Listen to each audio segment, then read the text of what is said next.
Chapter 2090. This year's Christmas Eve in the imperial capital of the other world was destined to be an extraordinary, restless, and even a little bloody night. A Christmas dinner was being held at the house of General Jia, a high-ranking military general in the imperial capital. They didn't have the tacit rule of not celebrating foreign holidays, so to everyone, this night was like New Year's Eve. He raised his glass and said proudly to his relatives, friends and guests, "This year, with everyone's help, we were able to go one step further. Drink this glass of wine, and we'll be on a new path next year." He was a general second only to He Qingjian in the imperial military, but He Qingjian had already arranged for his son He Zhichu to take over. His position was originally just that. However, he was unconvinced, and he had been unconvinced for a long time.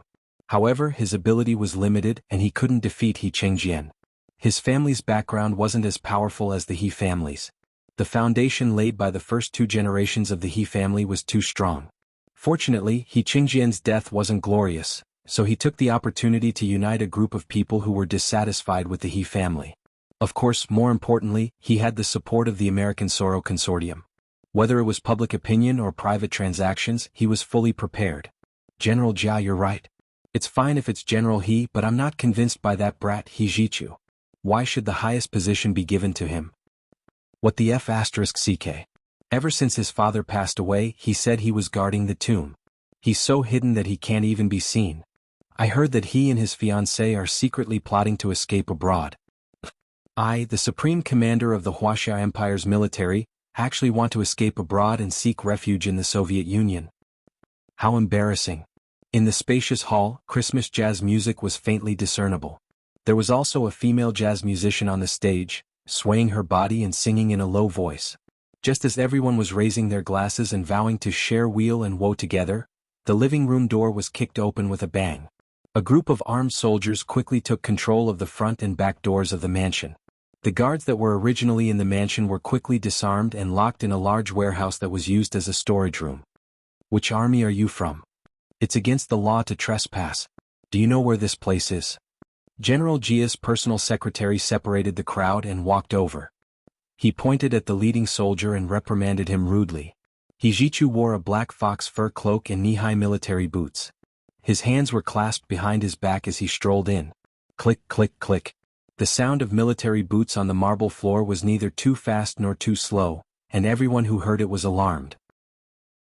He stood still at the entrance of the living room, his gaze disdainfully sweeping across everyone's dumbstruck faces. "Are you all already participating in this grand undertaking?"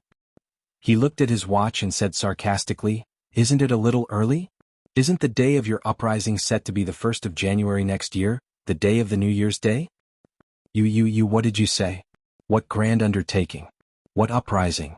General Jia panicked. He narrowed his eyes and looked at the expressionless He Zhichu standing in front of him.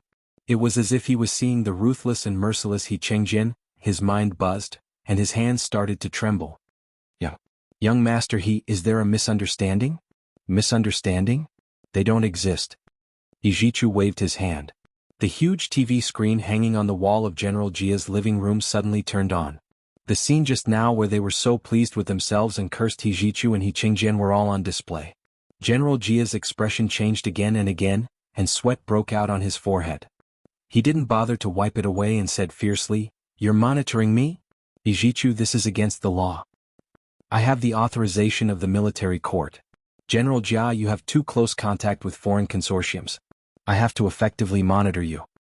He Zhichu put his hands behind his back and looked at the few blonde and blue-eyed foreign guests on the second floor. "Nonsense. You arrested us because we complained about you just now. Major General, he even has to care about everyone's complaints.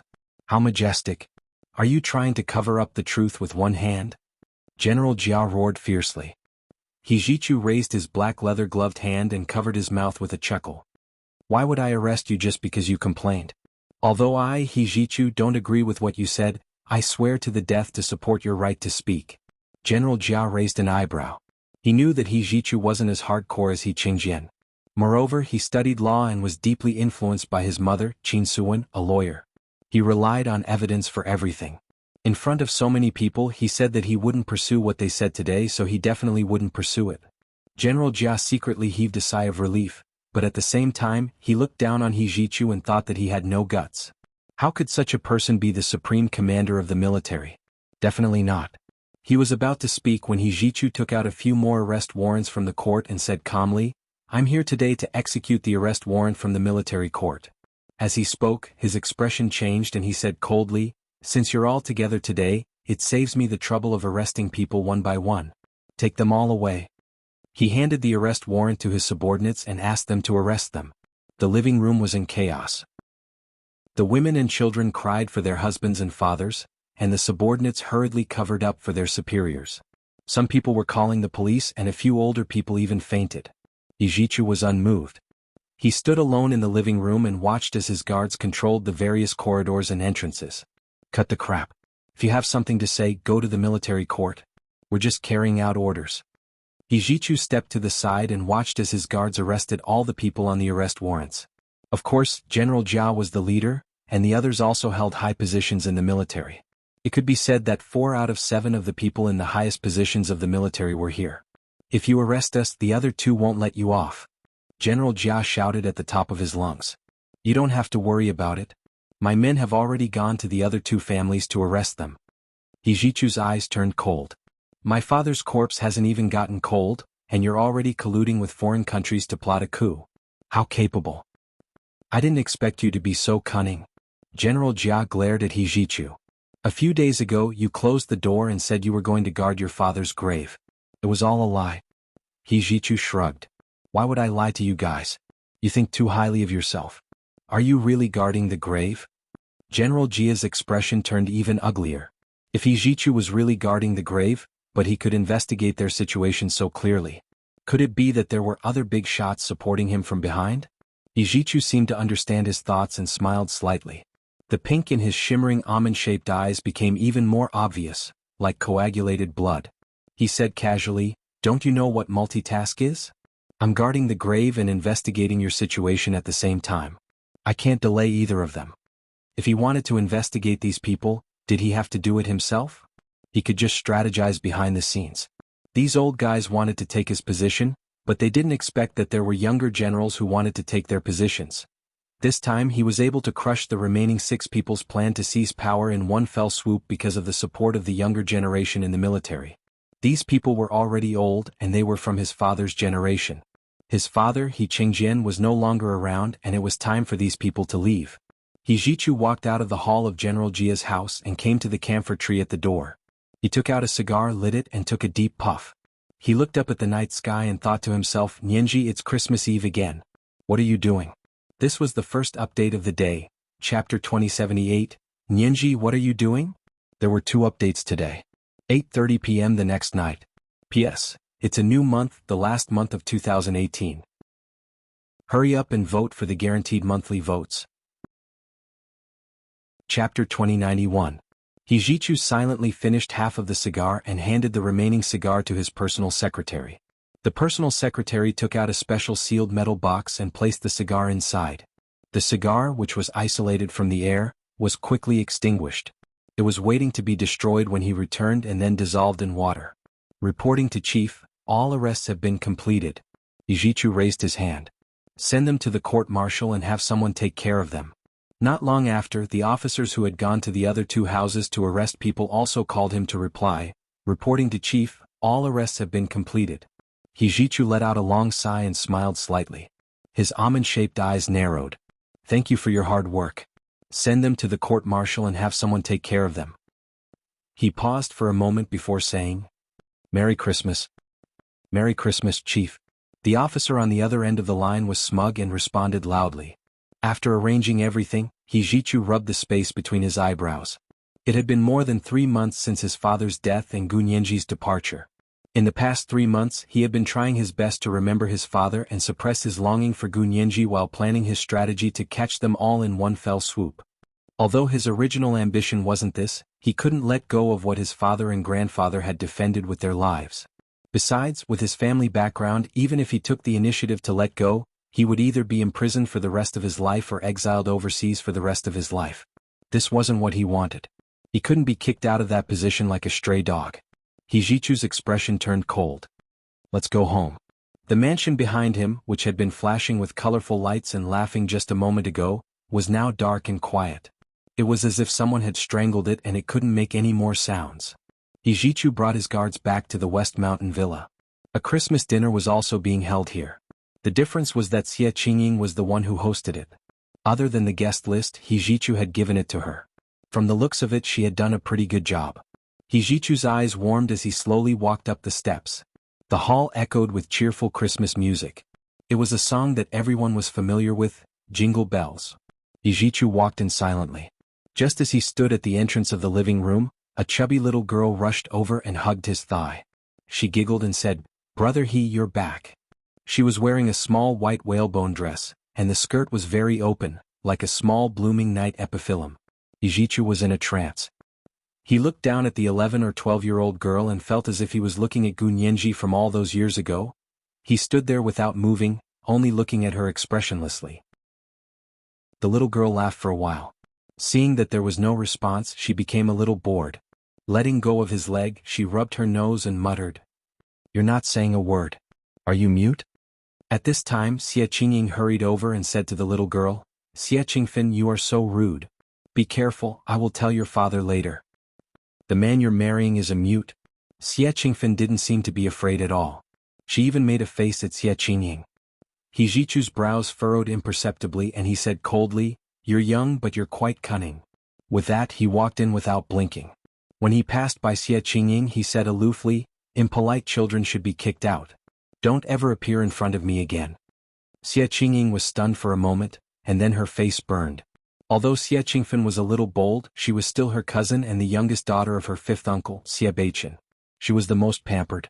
If she were to be kicked out just like that, she would offend her fifth uncle. How would she be able to face the Xie family in the future? In the Xie family, Xie Qingying's father was only from a side branch. He and the Prime Minister, Xie Beichen's branch, had actually been together for 5 generations. However, the Xie family was a large family. The ranking of Xie Beichen's relatives was still based on the entire family. Therefore, although Xie Beichen was the eldest legitimate son of his branch, he was ranked 5th in the entire clan. The juniors of Xie Qingying's generation usually called him fifth uncle in order to show their familiarity. They only called him prime minister in front of outsiders. Xie Qingying had only won Xie Beichen's favor because she had returned from studying abroad and used her professional knowledge to help him campaign. That was why they had become intimate with each other. The relationship between relatives had always been based on walking around. No matter how close they were by blood, if they didn't interact with each other all year round, their relationship wouldn't be as good as distant relatives who were slightly related but couldn't help but see each other every day. Xie Qingying pondered for a while before following Hijichu through the side door. They avoided the bustling crowd in the hall and went up to the second floor. The soundproofing on the second floor was very good. After closing the door, no sound from the outside could be heard. Xie Qingying took the black fox fur cloak Hijichu had taken off and hung it on the coat rack at the door. She pleaded for Xie Qingfen, "Young Master He Qingfen is young and our whole family dotes on her. It's her first time at our house so she's very excited. She's always known your name and admires you. She's too excited today. You're a magnanimous adult. Don't lower yourself to the level of a child." Hijichu took off his military jacket and changed into the slippers he wore at home at the door. He looked up at Xie Qingying and said aloofly, "How old is she?" Xie Qingying quickly said, "She's just turned 12, but she's chubby and not tall, so people often think she's only 8 or 9 years old." 12 years old. She's not a child anymore. Hijichu walked into the cloakroom and put on a casual outfit. Without turning his head, he said, "Don't let me see this person again." Xie Qingying was shocked. "Young Master He, do you really dislike Qingfen that much? She didn't do anything, did she? As for saying that you're mute, isn't that just a child's habit of using words to preserve their dignity? Do you really want to stoop to her level?" Hijichu glanced at her and thought to himself, she usually looked quite smart, but she actually didn't feel that anything was wrong with this matter? He was thinking about whether he should remind her, but seeing how protective she was of her cousin, he couldn't bear to see her. He sat down on the sofa alone and said, "Pour me a glass of red wine." Xie Qingying went to the wine cabinet to look for a while and poured him a glass of French Bordeaux 83 red wine. She only lightly covered the bottom of the glass. She placed the red wine in front of Hijichu and whispered, "Do you want something to eat?" Hijichu nodded. "Get me something to eat." Xie Qingying left the living room where he was resting and went to the first floor to order the kitchen to prepare supper for Hijichu. At that moment her fifth uncle, Prime Minister Xia Beichen, walked over and said anxiously, "Qingying, where's young master he? Is he back?" "I just came back. What's wrong?" Xia Qingying asked uneasily. She thought that her fifth uncle had come to stand up for his youngest daughter, Xia Qingfen. "I just received news that young master he brought his men to arrest 6 people. Xia Beichen said as he spread out his hand and revealed a note with the names of the 6 people on it. Xia Qingying glanced at it and her breathing instantly stopped. "No way. All 6 of them were arrested." Xia Beichen's expression gradually changed. "Yes, that's why I want to ask young master he what's going on? What is he trying to do? If there's such a huge commotion in the military, how can he convince the people alone?" Xia Qingying composed herself and subconsciously spoke up for He Zhichu. "Fifth uncle, young master he had no choice but to do this. For the past 3 months, young master he has been living in seclusion. He has been mourning for the general's grave, but these people have been constantly making things difficult for him. What can he do? No matter how difficult it is, he can't do this." Xia Beichen was so anxious that his hair turned white. "He's already been arrested. Who's going to take charge of the work? What will the foreign media say about such a huge change in the Wuxia Empire's military? Who cares what they say?" Xia Qingying was even more unwilling to listen to this. "I'm also in the media. If the foreign media dares to speak nonsense, we won't sit still and wait for death." The other party's entire body was riddled with holes, yet he still wanted to pick on others. Did he think that others were blind and didn't know how to give them a taste of their own medicine? "You say that too." Xia Beichen was so anxious that he spun in circles. "You can't make the decision anyway. Find young master he for me. I have something to ask him." Xia Qingying's expression was a little ugly. Why couldn't she make the decision for young master he? She was already engaged. However, seeing that Xia Beichen was as anxious as an ant on a hot pan, she thought for a while and said, "I'll bring supper to young master he in a while. Come with me." Xia Beichen couldn't wait any longer. "Go and hurry up the supper first. I'll go up myself." Xia Qingying had no choice but to call He Zhichu. "Young master he, my uncle Beichen has something urgent to see you about." He Zhichu agreed. "Let him come up." Xia Beichen walked quickly to the living room on the 2nd floor and entered without knocking on the door. He Zhichu sat in the room calmly. The lights in the room were very dim, and only his tall silhouette could be seen under the light. "Prime Minister Xie is here. Please have a seat." He pointed at the sofa opposite him. Xia Beichen had no intention of sitting down for a long chat. She said angrily, "Young master he, I thought we had reached an agreement. We had to plan this slowly. Why did you arrest them all at once?" He Zhichu looked at Xia Beichen calmly and said without changing his expression, "When did I reach an agreement with you? Take out the agreement I signed and have a look." Xia Beichen was speechless. After a while, she said, "I thought we had a tacit understanding. That's all because of you. When did I agree to your suggestion?" He Zhichu stood up and put his hands in his trouser pockets. Although he had already changed out of his military uniform, he still exuded the aura of a soldier as he stood there. Xia Beichen licked her lips uneasily and said, "But even so, you're too anxious. Am I as anxious as Prime Minister Xia?" He Zhichu's shimmering almond-shaped eyes revealed a mocking expression. He said with a half-smile, "How much time did your 12-year-old fat daughter spend learning Nianji's words and actions?" This was today's second update, Chapter 2079, Who's More Anxious? There were 2 updates today. P.S. It's a new month, the last month of 2018. Hurry up and vote for the guaranteed monthly votes. Chapter 2092. Xia Beichen was stunned for a moment. His eyes quickly sparkled as he smiled embarrassedly. "You saw Qingfen? She's smart and cute. She's admired you since she was young and has been clamoring to meet you." He then played dumb. "Why do you think she looks a little like Miss Gu?" "I don't think so. Miss Gu is so tall and beautiful, and our Qingfen is just a little chubby girl. How are they alike?" He Zhichu looked at him quietly and thought to himself, wasn't Gu Nianji just a little chubby girl before she was 12 years old? Never in his wildest dreams would he have imagined that the adult Gu Nianji would look completely different from when she was young. Xia Beichen's heart was pounding when he saw that He Zhichu hadn't spoken. Moreover, he was more concerned about the urgent matter. "Young master he, you have to say something. 6 people are gone at once. You can't do it alone." He Zhichu finally walked away from the sofa and strolled to the window. He looked out at the night sky and said dryly, "It's because there are 6 vacancies all at once. Tell me, How many people will be determined to be loyal to me for these 6 positions? Xie Beichen thought about it for a while before he suddenly understood. He couldn't help clapping his hands and giving He Jichu a thumbs up. Brilliant. Young Master He's move is brilliant. This is simply killing 3 soldiers with 2 peaches. Ah. Xie Beichen laughed happily. He Jichu frowned. Why would I kill them? He turned to look at Xie Beichen and said calmly, with these 6 positions we can unite the most capable and energetic group of people in the army. With them, who would dare think that my position is unstable? He seemed to be explaining his intentions to Xie Beichen, but Xie Beichen had been in the cabinet for so many years and had long been an official. How could he not understand what He Jichu was implying? He was beating him up. Xie Beichen actually felt wronged. He Qingjian had suddenly passed away, and it was said that he had made a serious mistake before he died. Under such circumstances, the 6 people had joined forces to take He Jichu down and eliminate the He family's power in the military. The situation was so critical, yet he could still stand on He Jichu's side. Wasn't that enough?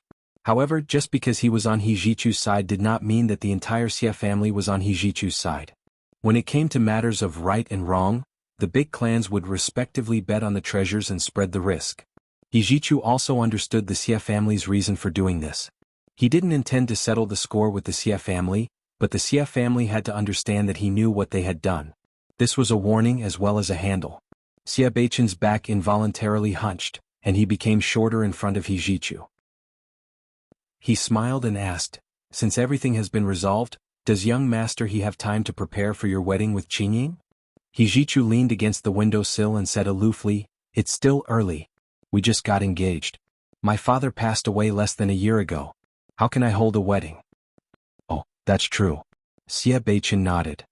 General, he passed away, so Qingying has to come and observe mourning. She doesn't need to. He Jichu rubbed his temples with his fingers. She's also very busy now. She's helped me a lot these days and she's also tired. She needs a good rest. There's no rush to get married. At this point, Xie Beichen had already agreed to whatever He Jichu said. He didn't even dare to say, no. After coming out of the living room on the 2nd floor, Xie Beichen realized that his back was drenched in sweat. He came down from the 2nd floor and met Xie Qingying, who was about to deliver supper to He Jichu, and Xie Qingfen, who was very obedient beside Xie Qingying. Xie Beichen reached out and touched Xie Qingfen's head. He forced a smile and asked Xie Qingying, are you going to deliver supper to young master He? Xie Qingying looked at him strangely. Yes. Are you done talking to young master He? I'm done. Xie Beichen's attitude improved a lot. He smiled kindly at Xie Qingying and said kindly, then hurry up and go up. I'll take Qingfen home. As he spoke, he was about to hold Xie Qingfen's hand. Xie Qingfen broke free from his hand and grabbed Xie Qingying's arm. I want to go see Brother He with my cousin. I want to apologize to Brother He. Xie Beichen thought about it and slowly retracted his hand. He smiled and said, then go. I'll wait for you downstairs. Come out after you apologize. Don't disturb your cousin and brother-in-law, okay? Xie Qingfen pouted and said in a drawl. Got it? Xie Beichen smiled as he came to the hall and started chatting with people. Xie Qingying brought Xie Qingfen to the living room on the 2nd floor and knocked on the door. He Jichu had just walked back to the sofa and sat down when he heard Xie Qingying's voice coming from the intercom. Young master He, supper is ready. He Jichu pressed the automatic door button and opened the door to let her in. However, as soon as Xie Qingying came in, a chubby little girl ran out from behind her and quickly ran to him. She knelt on the carpet in front of him and placed her hands on his knees. She widened her eyes and said, Brother He, I was wrong just now. Can you forgive me? He Jichu looked at her expressionlessly, then raised his head to look at Xie Qingying. His voice was very gentle as he said, Qingying, have you already forgotten what I said earlier? Xie Qingying was stunned and quickly smiled. Young master He, don't be angry. Besides, you have to apologize for doing something wrong. I asked her to come. She then said to Xie Qingfen, Qingfen, all right. You've apologized. You can go back now. Your father is still waiting for you downstairs. No, I'm not going back. Xie Qingfen suddenly became stubborn. She stared at He Jichu in fascination and said, Brother He, you're so good looking. I want to stay at your house, okay? I'm very interested in the law and want to learn it. Brother He, can you teach me?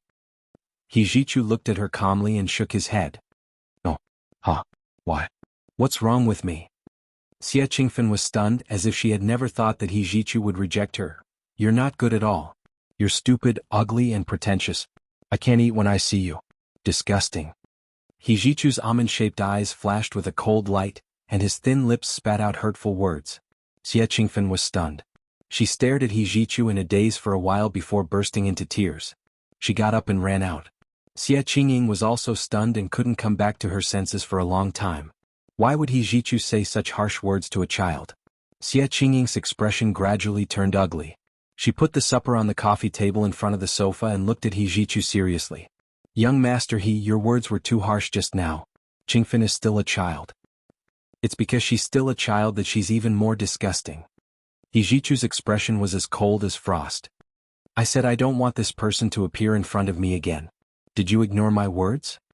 Xie Qingying was extremely embarrassed and was also very dissatisfied with Hijichu's attitude. She composed herself and tried to reason with Hijichu. Young Master what's wrong with you? No matter how outrageous Qingfen is, she only admires you and admires you. Why are you so angry? Do you really not know, or are you pretending not to know?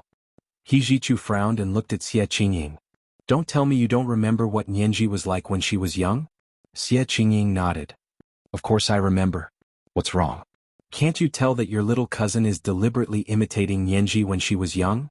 Xie Qingying still nodded calmly. She does look a little similar, but she didn't learn it. All girls at her age are like that. Besides, so what if she did? Nianji is your biological sister, and my Qingfen is similar to your sister. It means that we're fated to be relatives. Why are you reacting so strongly? Xie Qingying was very confused. At most, I'll tell her not to learn from others and be herself. Hijichu felt a wave of anger. He tugged at his collar and said, Up to you, but don't let me say it again. I don't want to see your little cousin. From now on, she's not allowed to appear where I am. This was today's first update, Chapter 2080, Fate as Relatives. There were 2 updates today. At 9 o'clock in the evening. P.S. Today is Monday. Recommendation votes are very important. Chapter 2093. Xie Qingying looked up in surprise and looked at Hijichu for a while. Her eyes dimmed as she nodded. Okay, I'll tell my 5th uncle. She left the living room on the 2nd floor and went to the living room on the 1st floor. The lights were still bright, the music was beautiful, the clothes were fragrant, and the laughter was cheerful. A servant saw her come down and quickly said, Miss Xie, Prime Minister Xie said he wants you to go over. They're in the car at the door. Xie Qingying thought about how Xie Qingfen had been chased out by Hijichu's harsh words and felt a little strange. She suppressed herself and nodded. I'll go take a look. She put on her black mink coat and walked out. The cold air outside calmed her somewhat dizzy mind. Xie Qingying composed herself and walked to Xie Beichen's car. She bent down and knocked on his window. The window slowly rolled down. Xie Beichen frowned and asked, What happened just now? Qingfen cried so hard that she almost fainted. She refused to tell me. Xie Qingying smiled bitterly. She thought to herself that a 12-year-old child was indeed sensible. She knew what to say and what not to say. She also knew what to hide and what to reveal so that she wouldn't hurt her own face or self-esteem. She tightened her mink coat and said with a smile, It's nothing. It's just that Qingfen was a little too anxious. What she said made young Master He unhappy. Xie Beichen's pupils shrank imperceptibly when he thought of Hijichu's warning just now. Xie Qingying's figure blocked the light shining down from above. Xie Beichen was sitting in the dark, so Xie Qingying didn't see the change in his expression clearly. Perhaps she saw it clearly, but she didn't care as much as before. What did Qingfen say? Xie Beichen forced a smile. How old is she? She's not someone who doesn't know the severity of things. How could she make young Master He angry? Qingying, you're young Master He's future wife, and Qingfen is from your family. Young Master He didn't give Qingfen face. Xie Qingying stopped smiling and interrupted Xie Beichen. 5th uncle, don't get carried away. Young Master He didn't give Qingfen face purely because Qingfen wasn't being proper. It had nothing to do with the rest of the Xie family. Young Master He is not the kind of unreasonable person who suppresses an entire family just because he hates one person.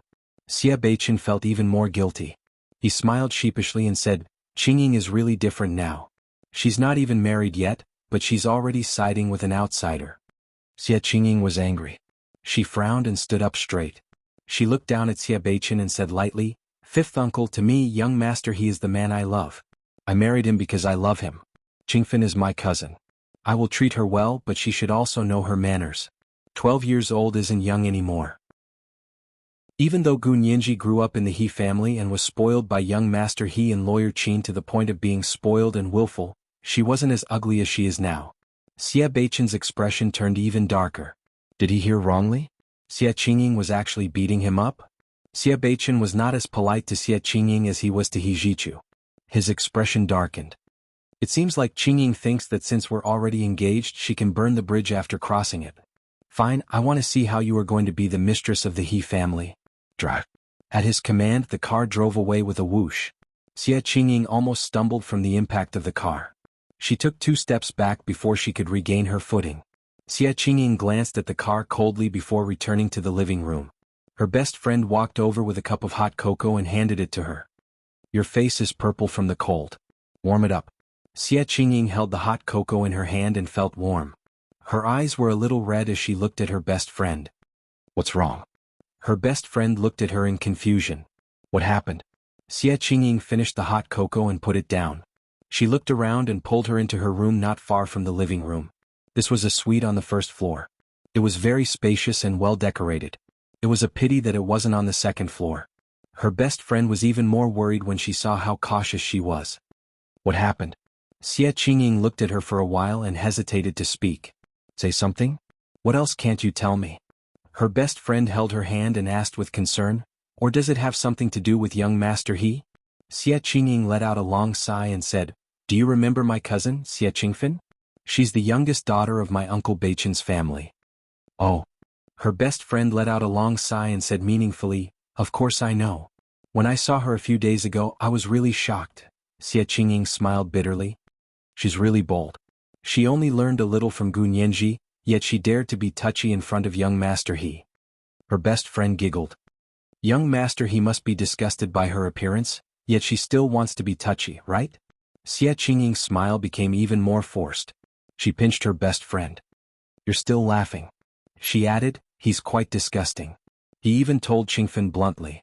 Qingfen was so embarrassed that she couldn't get out of it. She was crying in front of her father just now. That's right. Her best friend snapped her fingers.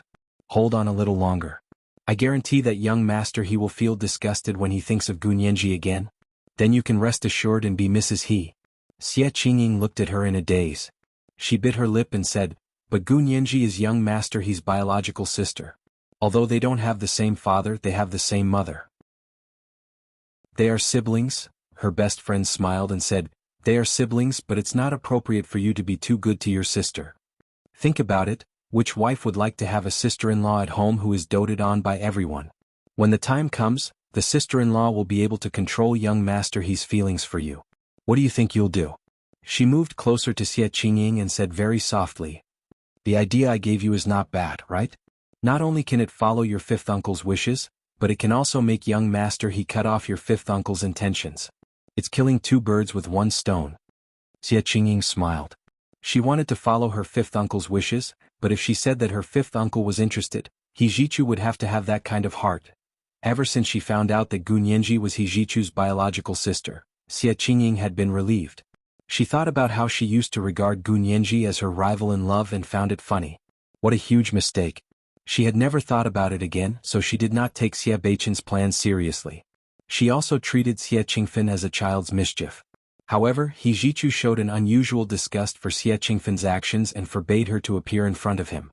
She had no choice but to stop thinking about it. But how was that possible? Xia Qingying looked at her best friend and decided to keep her thoughts to herself. She didn't even share it with her best friend. After that, Xia Qingying felt uneasy at the Christmas party. After the clock struck 12 in the evening, everyone gathered together to sing hymns. After singing, she and He Zhichu said goodbye to everyone. Many people had waited the whole night for He Zhichu to appear.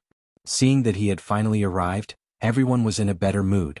They rushed to shake hands with him to show their closeness. He Zhichu's attitude was also very gentle. He stood there politely. He was less unreasonable and domineering than his father, but more noble and unapproachable. Not long after, everyone left except for Xia Qingying. She stayed in the living room and watched the servants clean up the mess after the dinner and party. He Zhichu took out a cigarette and played with it in his hand. He asked Xia Qingying indifferently, Do you want me to send you off? Xia Qingying turned around in surprise. I have to go too? Young Master today is Christmas Eve? Hijichu narrowed his eyes and looked over. He said unquestionably, yes, I have to observe filial piety. You don't have to come over so frequently this year. But we're already engaged. Xie Qingying walked over and looked up at Hijichu. Young Master I'll move in and observe filial piety with you, okay? Hijichu pursed his lips. He wanted to say no, but Xie Qingying wasn't Xie Qingfen. He had to be more polite when speaking to her. Seeing that Hijichu didn't reject her outright, most of the uneasiness in Xie Qingying's heart disappeared. She smiled and said, I won't disturb you. I'll just help you take care of this family. You can focus all your energy on your work. After a pause, Xie Qingying added, you just took care of those 6 people. I'm worried that the rest of their gang will harm you. Hijichu came back to his senses and thought that this was something he needed to consider. However, it wasn't his safety but Xie Qingying's. No matter what, in the eyes of outsiders, Xie Qingying was his fiancée and would be his wife in the future. At this stage it was indeed not safe to leave her outside. Hijichu knew that he still had to spend some time before he could fully control it. He nodded and agreed. Then you move in. The He family's house was big. Xie Qingying already had a suite here but it was on the first floor. Xie Qingying was even more at ease. She couldn't help but muster up the courage to ask again. Young Master do you want me to move to the suite opposite your bedroom on the 2nd floor? That suite was Gun Yanji's room. Ever since she left, no one had lived in that room.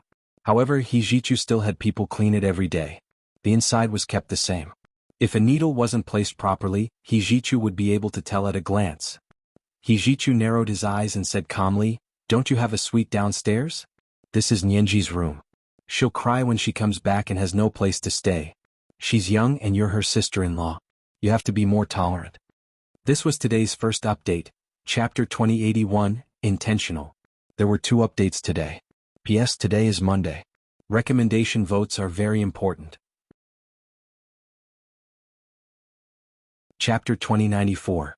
She was a little uncomfortable being rejected, but Hijichu's "You're my sister-in-law" miraculously cured her. However, she was already past the age of an ignorant girl. She wouldn't be coaxed by a few nice words from a man. Xie Qingying looked at Hijichu with mixed feelings. She smiled and nodded. Okay, then leave it to her. She paused and said softly, actually, when we get married in the future, Nianji might not be willing to live on the same floor as us. Hijichu frowned and thought about it for a while before he understood what Xie Qingying meant. He was silent for a while and said reluctantly, what you said makes sense, but it's too early to say that. If Nianji doesn't want to live here anymore, she can change. Was it still too early?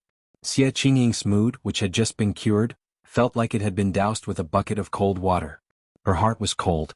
She looked at Hijichu without batting an eyelid. He was the man she had a crush on like an idol since she was a young girl. Even though she was with him now and had become his pillow, she still couldn't see through him. She slowly took a step back, and half of her body was hidden in the darkness. She and Hijichu were in the light and shadow, one bright and the other dark like mirror images. After looking at him quietly for a while, Xie Qingying said softly, Hijichu, do you know that I love you? I love you very, very much. Hijichu was slightly stunned and looked up at her. In the half-light and half-dark, her straight and exquisite nose looked exactly like Gun Yanji's. Hijichu couldn't help reaching out and caressing her cheek. Xie Qingying nestled the side of her face in Hijichu's palm and felt the warmth of his palm. It was as if she was being pampered in his palm and she loved him very much. But no matter how much she loved him, she still had her own principles and bottom line. She wanted Hijichu's entire heart, but now she realized that she would never be able to achieve this goal. Xie Qingying closed her eyes and said softly, actually, if you didn't seem to value Nianji so much, my 5th uncle wouldn't have asked Qingfen to bother you. Hijichu's hand paused, then he pulled it back and put it behind his back. His slightly dazed gaze instantly sobered up. Hijichu asked coldly, what do you mean? Xie Beichen asked Xie Qingfen to learn from Nianji. You knew about this a long time ago, right? Xie Qingying straightened her head and looked at Hijichu. I told you just now, I know. Then why didn't you stop it? Hijichu's anger rose again. Of all the people to learn from, why did you have to learn from Nianji? He even got such a disgusting person to learn from him. You're deliberately making things difficult for me, aren't you? Xie Qingying looked at him. The sorrow in her heart was like the sea in the middle of the night, rising and falling, so dark that she couldn't see the end. Her voice was almost choked with sobs. What's the point of me stopping you? Do you think fifth uncle will listen to me? Besides, why do you care so much about this? Tell me, why do you care so much about this? She roared. That's none of your business. Hijichu was already being unreasonable. There was no gentleness in his shimmering almond-shaped eyes, only monstrous anger. He wanted nothing more than to burn Xie Qingying. Don't force me. He clenched his fists so tightly that his knuckles cracked in the quiet night. I forced you? When have I ever forced you? You've always been the one forcing me. Xie Qingying was still not as tolerant as Hijichu. She screamed and clutched her chest as she took a few more steps back. Hijichu walked out of the darkness and stood where the light shone. Hijichu realized that she actually looked nothing like Gu Nianji. Although Xie Qingying had inherited the Gu family's nose from her mother, Gu Tian, she still looked like her father. Xie Qingying completely broke down. She couldn't bear the immense pressure and disappointment, so she cried and ran out of the living room on the second floor. Hijichu stood by the window on the second floor and watched her drive her little sports car out of the He family's official residence and onto the main road. In the distance, he could only see the headlights forming a long line in the night sky. After Xie Qingying left, Hijichu didn't sleep at all. He sat on the sofa and drank red wine all night. Hijichu didn't spend Christmas this year. Instead, he left early and returned late at the military headquarters. He was busy with work every day. Xie Qingying didn't come to see him like before. She didn't ask about his well-being or help him with the He family's affairs. Hijichu thought about calling her, but when he picked up the phone, he felt that there was nothing to say, so he put it down. In addition, the competition for the 6 positions in the military had reached a white-hot stage. Hijichu had to personally oversee it in order to suppress all the forces and find a way to balance things out. More than 2 months had passed since he was busy, and the spring festival was coming soon. 3 of the 6 positions in the military had already been decided. Hijichu awarded the 3 awards and certificates. 4 of the 7 positions had been decided, so they already had the majority. The Wuxia Empire's military had completely stabilized because of this. Hijichu didn't plan to appoint the remaining 3 positions immediately. He wanted to observe for a while and let the people below him continue to compete. That way, he would be able to see the situation more clearly and break down the old people's sphere of influence. That day, after a meeting at the military headquarters, he only noticed that it was snowing when the curtains in the conference room were drawn. It's snowing on New Year's Eve. That's a good sign. The 4 people in the conference room laughed. Compared to Hijichu, the other 3 people were all in their early 50s. They weren't considered young, but compared to the 6 people Hijichu had won before, they were considered young.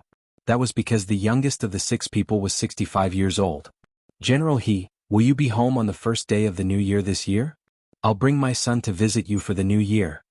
The 3 people surrounded Hijichu and chatted. After Christmas, his rank was already general. Hijichu smiled. Thank you. I'll be going to the base on the first day of the new year to celebrate the new year with the soldiers. I won't be back until the 7th day. The 7th day? Doesn't that mean I won't have my annual leave? The 3 people laughed. General He, why don't we take turns going to the base? There's no need. It's the first year so I can go. You all have families. I'm all alone. It'll be more fun to go to the base for the new year. Hijichu declined politely. The 3 people looked at each other and asked tentatively, what about Miss Xie? You guys won't be spending the new year together this year? Hijichu thought about it for a moment. He hadn't seen Xie Qingying in more than 2 months, nor had he called her. Social media was so advanced, but the 2 of them hadn't even exchanged text messages. What was this? Hijichu had a headache. After he parted ways with the 3 people from the military headquarters, he took a private car back to his home. At the entrance of the He family's mansion, he saw a 2-seater sports car that he hadn't seen in a long time. It was Xie Qingying's car. In the heavy snow, Xie Qingying's red sports car was particularly eye-catching. Hijichu was a little dazed again. This reminded him of Gu Nianji's red Ferrari sports car in the other world. Unfortunately, Hua Xiaoheng had given that car to her. Hijichu snorted and opened the car door to get out. Xie Qingying also got out of the sports car. She was wearing a purple slim-fitting mink coat and fox fur boots. She stood gracefully in the snow. They hadn't seen her for more than 2 months and she had lost a lot of weight. Although she was wearing a coat, he could still see her slim waist. Hijichu breathed a sigh of relief and walked over with a smile. He planned to coax Xie Qingying. This time, the 2 of them had been in a cold war for a long time. The orderly beside him quickly opened an umbrella for him to shelter him from the heavy snow. However, the wind blew over, and some snowflakes still fell on the shoulders of Hijichu's military uniform. Xie Qingying looked at him silently and suddenly opened the car door with a backhand. A round little girl in a red coat poked her head out of the car. When she saw Hijichu, her eyes lit up. "Brother He, I want to spend the new year with you." It was Xie Qingfen again. Hijichu's expression immediately darkened. "You did it on purpose?" "Yes, I did it on purpose." Xie Qingying looked up and said.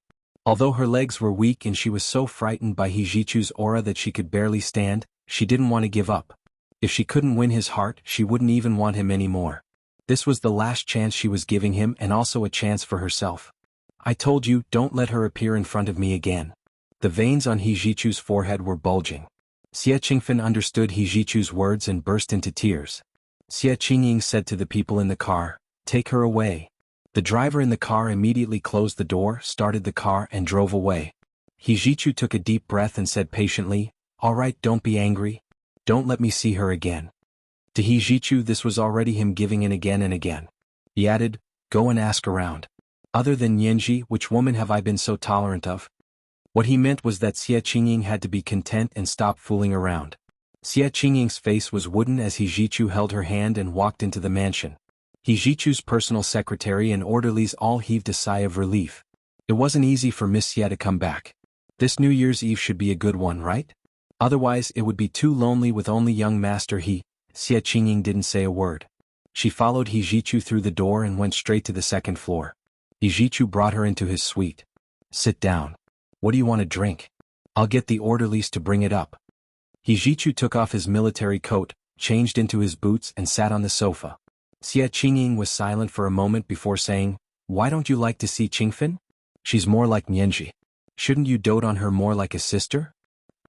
Is she worthy of being my sister?" Hijichu's face darkened. "Why do you keep harping on this matter? What do you think? Why do I have to harp on this matter?" Xie Qingying looked at Hijichu sadly and asked slowly, "Why can't you let it go?"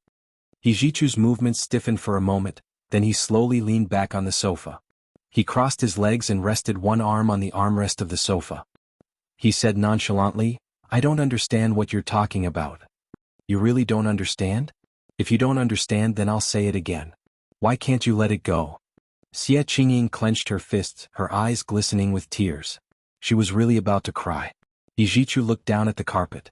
It was a pure wool carpet from Iran, and it was woven with large night epiphyllum flowers. After a long while, he said calmly, "I've said it before. I'm a morally corrupt person. I can't change it for the rest of my life and I don't want to change it." Xie Qingying's tears burst out of her eyes and flowed all over her face. She covered her face and let out a low hoarse cry like an injured little beast. Hijichu didn't try to persuade her. He only placed a box of tissues on the sofa table next to her. Xie Qingying cried her heart out and wiped her tears with a tissue. Hijichu said casually, "But I can guarantee that you're my only woman. We can get married." Xie Qingying sneered. "But I don't want to." She stood up and straightened her back. "Hijichu, listen up. I don't want to be your woman. I want to break off the engagement with you. I want to break up with you." Hijichu slowly stuck his head out and looked at her inquisitively for a while. "Don't test me like this. It's useless to retreat in order to advance." "Who's testing you?" Xie Qingying took out the ring and placed it on the sofa table in front of Hijichu. "This is our engagement ring. I'll give it back to you. From now on, we'll be married and have nothing to do with each other." With that, she turned around and ran towards the door. At first, she walked quickly, but then she jogged as if she was free. Only the sound of her footsteps could be heard as she ran towards the He family's front door. Hijichu played with the ring. He didn't send her off, nor did he go to the window to see her. With a long sigh, Hijichu threw the ring into the drawer and lit a cigarette. This was the first update of the day, Chapter 2082, Can't Change and Don't Want to Change. There were 2 updates today. At 9 o'clock in the evening. A reminder for everyone's recommendation votes and monthly votes. Chapter 2095. New Year's Eve in this world was completely different from Hijichu's. Lu Yuan finally returned from his honeymoon trip with Song Jining. After all, he used to be a person on the special front. Lu Yuan and Song Jining left silently and didn't make a splash outside. In order to make it easier for them to play and not be peeked at and watched, the 2 of them had disguised themselves. They looked like a very ordinary middle-aged couple. The two of them returned to the imperial capital a month ago and continued with their respective work. After returning, Song Jining moved to the West Mountain Villa far away. Her apartment on the Third Ring Road in the imperial capital only stayed there occasionally when she was too tired and didn't want to go back to the West Mountain. At this time, Lu Yuan would come over from the West Mountain Villa to accompany her. Although the two of them had been separated for a long time, now that they were husband and wife, they didn't feel unfamiliar at all. It was as if they had been together for many years. He would do what she wanted to do for her without even asking. And he didn't need to say anything. Song Jining understood his intentions. In addition, the two of them were older and less angry and arrogant than when they were young. They understood each other more and thought from another's perspective, so their married life was like a fish in water. With the nourishment of a beautiful love and a harmonious marriage, Song Jining was so beautiful that she was practically glowing. Lu Yuan's charm was even more astonishing. Even though she knew that he was married, she still couldn't stop his endless luck with women. Lu Yuan wasn't annoyed. He had been doing business in the other world for so many years, so he knew how to deal with this kind of thing the best. If he didn't accept it, he wouldn't hurt the woman's face. Song Jining, on the other hand, never asked about this kind of thing because she also had a lot of peach blossoms. She was extremely annoyed by this. She didn't know how to deal with it, so most of the time she pretended not to know and treated it coldly. Now that they were married, she felt that it was quite useful to be able to pull Lu Yuan out to block it. But when the two of them were together, they never used the fact that they had encountered peach blossoms as a joke to tease each other. Because both of them believed in the same principle. You could refuse to accept other people's love, but you couldn't use this kind of love as a joke to mock it. Doing so wouldn't make you look very popular. Instead, it would make people think that you were very lame. The longer they spent together, the more they realized that they had the same attitude when it came to dealing with people. It was just that the way they handled things was different. After all, Lu Yuan and Song Jining's personalities were actually very different. However, they complemented each other and were happy and harmonious. This year's New Year's Eve was the first New Year's Eve after Lu Yuan and Song Jining got married.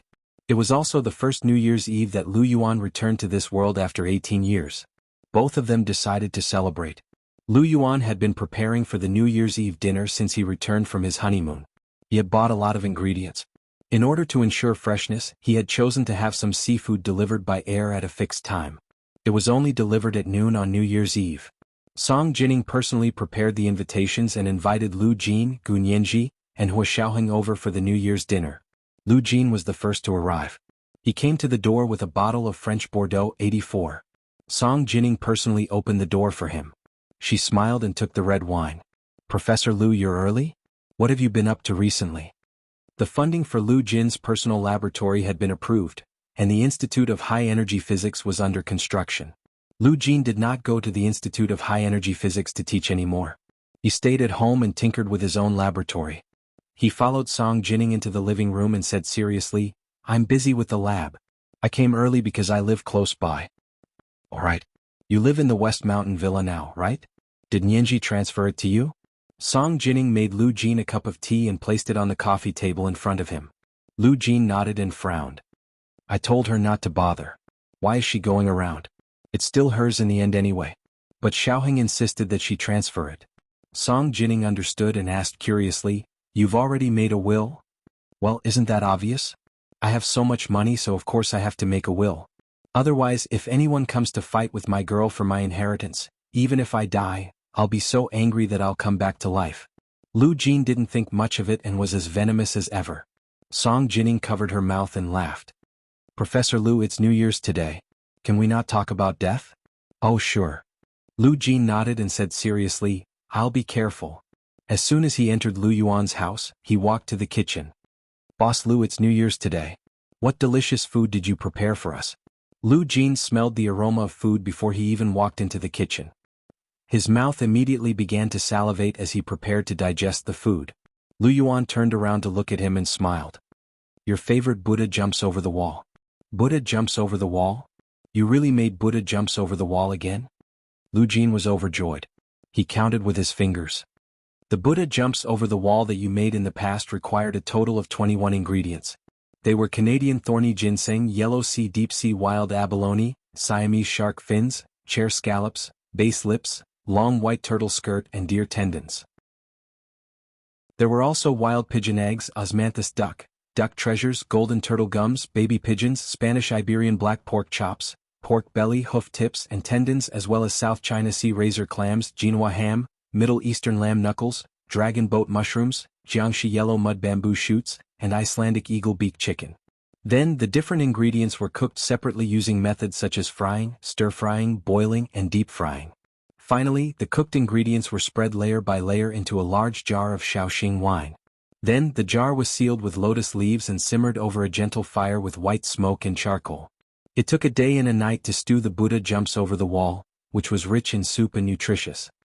Taking a deep breath, Lu Jin sighed and said, "There are many restaurants that know how to make Buddha jumps over the wall, but there isn't a single gourmet like Boss Lu who has carefully selected ingredients from all over the world." The recipe and menu of Buddha jumps over the wall were no longer a secret. Only the difference in ingredients could directly determine the taste of the food. Song Jining glanced at Lu Yuan's purchase list and clicked her tongue. "Professor Lu is really amazing. You even remember the names and places of origin of so many ingredients." "What's this?" Lu Jin curled his lips in disdain. "To me this is just a glance. I was born with a photographic memory and have a photographic memory." The two of them chatted and laughed as they sat down in the dining room outside the kitchen. They chatted about the recent developments in the technology world as they waited for dinner. Lu Jin secretly sent Gun Yenji a text message. "Girl, come quickly. I'll share the first incense of Boss Lu's Buddha jumps over the wall with you." Gun Yenji had just come out of the Senate building. She had been very busy for the past 2 months and had almost worked overtime on New Year's Eve. It was only when Speaker Long asked them to come back to work after the new year that she packed her things and left. After saying goodbye to Rong Mingxing at the entrance of the Senate, Gun Yenji immediately saw Hua Xiaoheng standing at the bottom of the steps of the Senate building. He crossed his arms and leaned against his black SUV bulletproof car, looking at Gun Yenji calmly. Gun Yenji pursed her lips into a smile and waved at Rong Mingxing.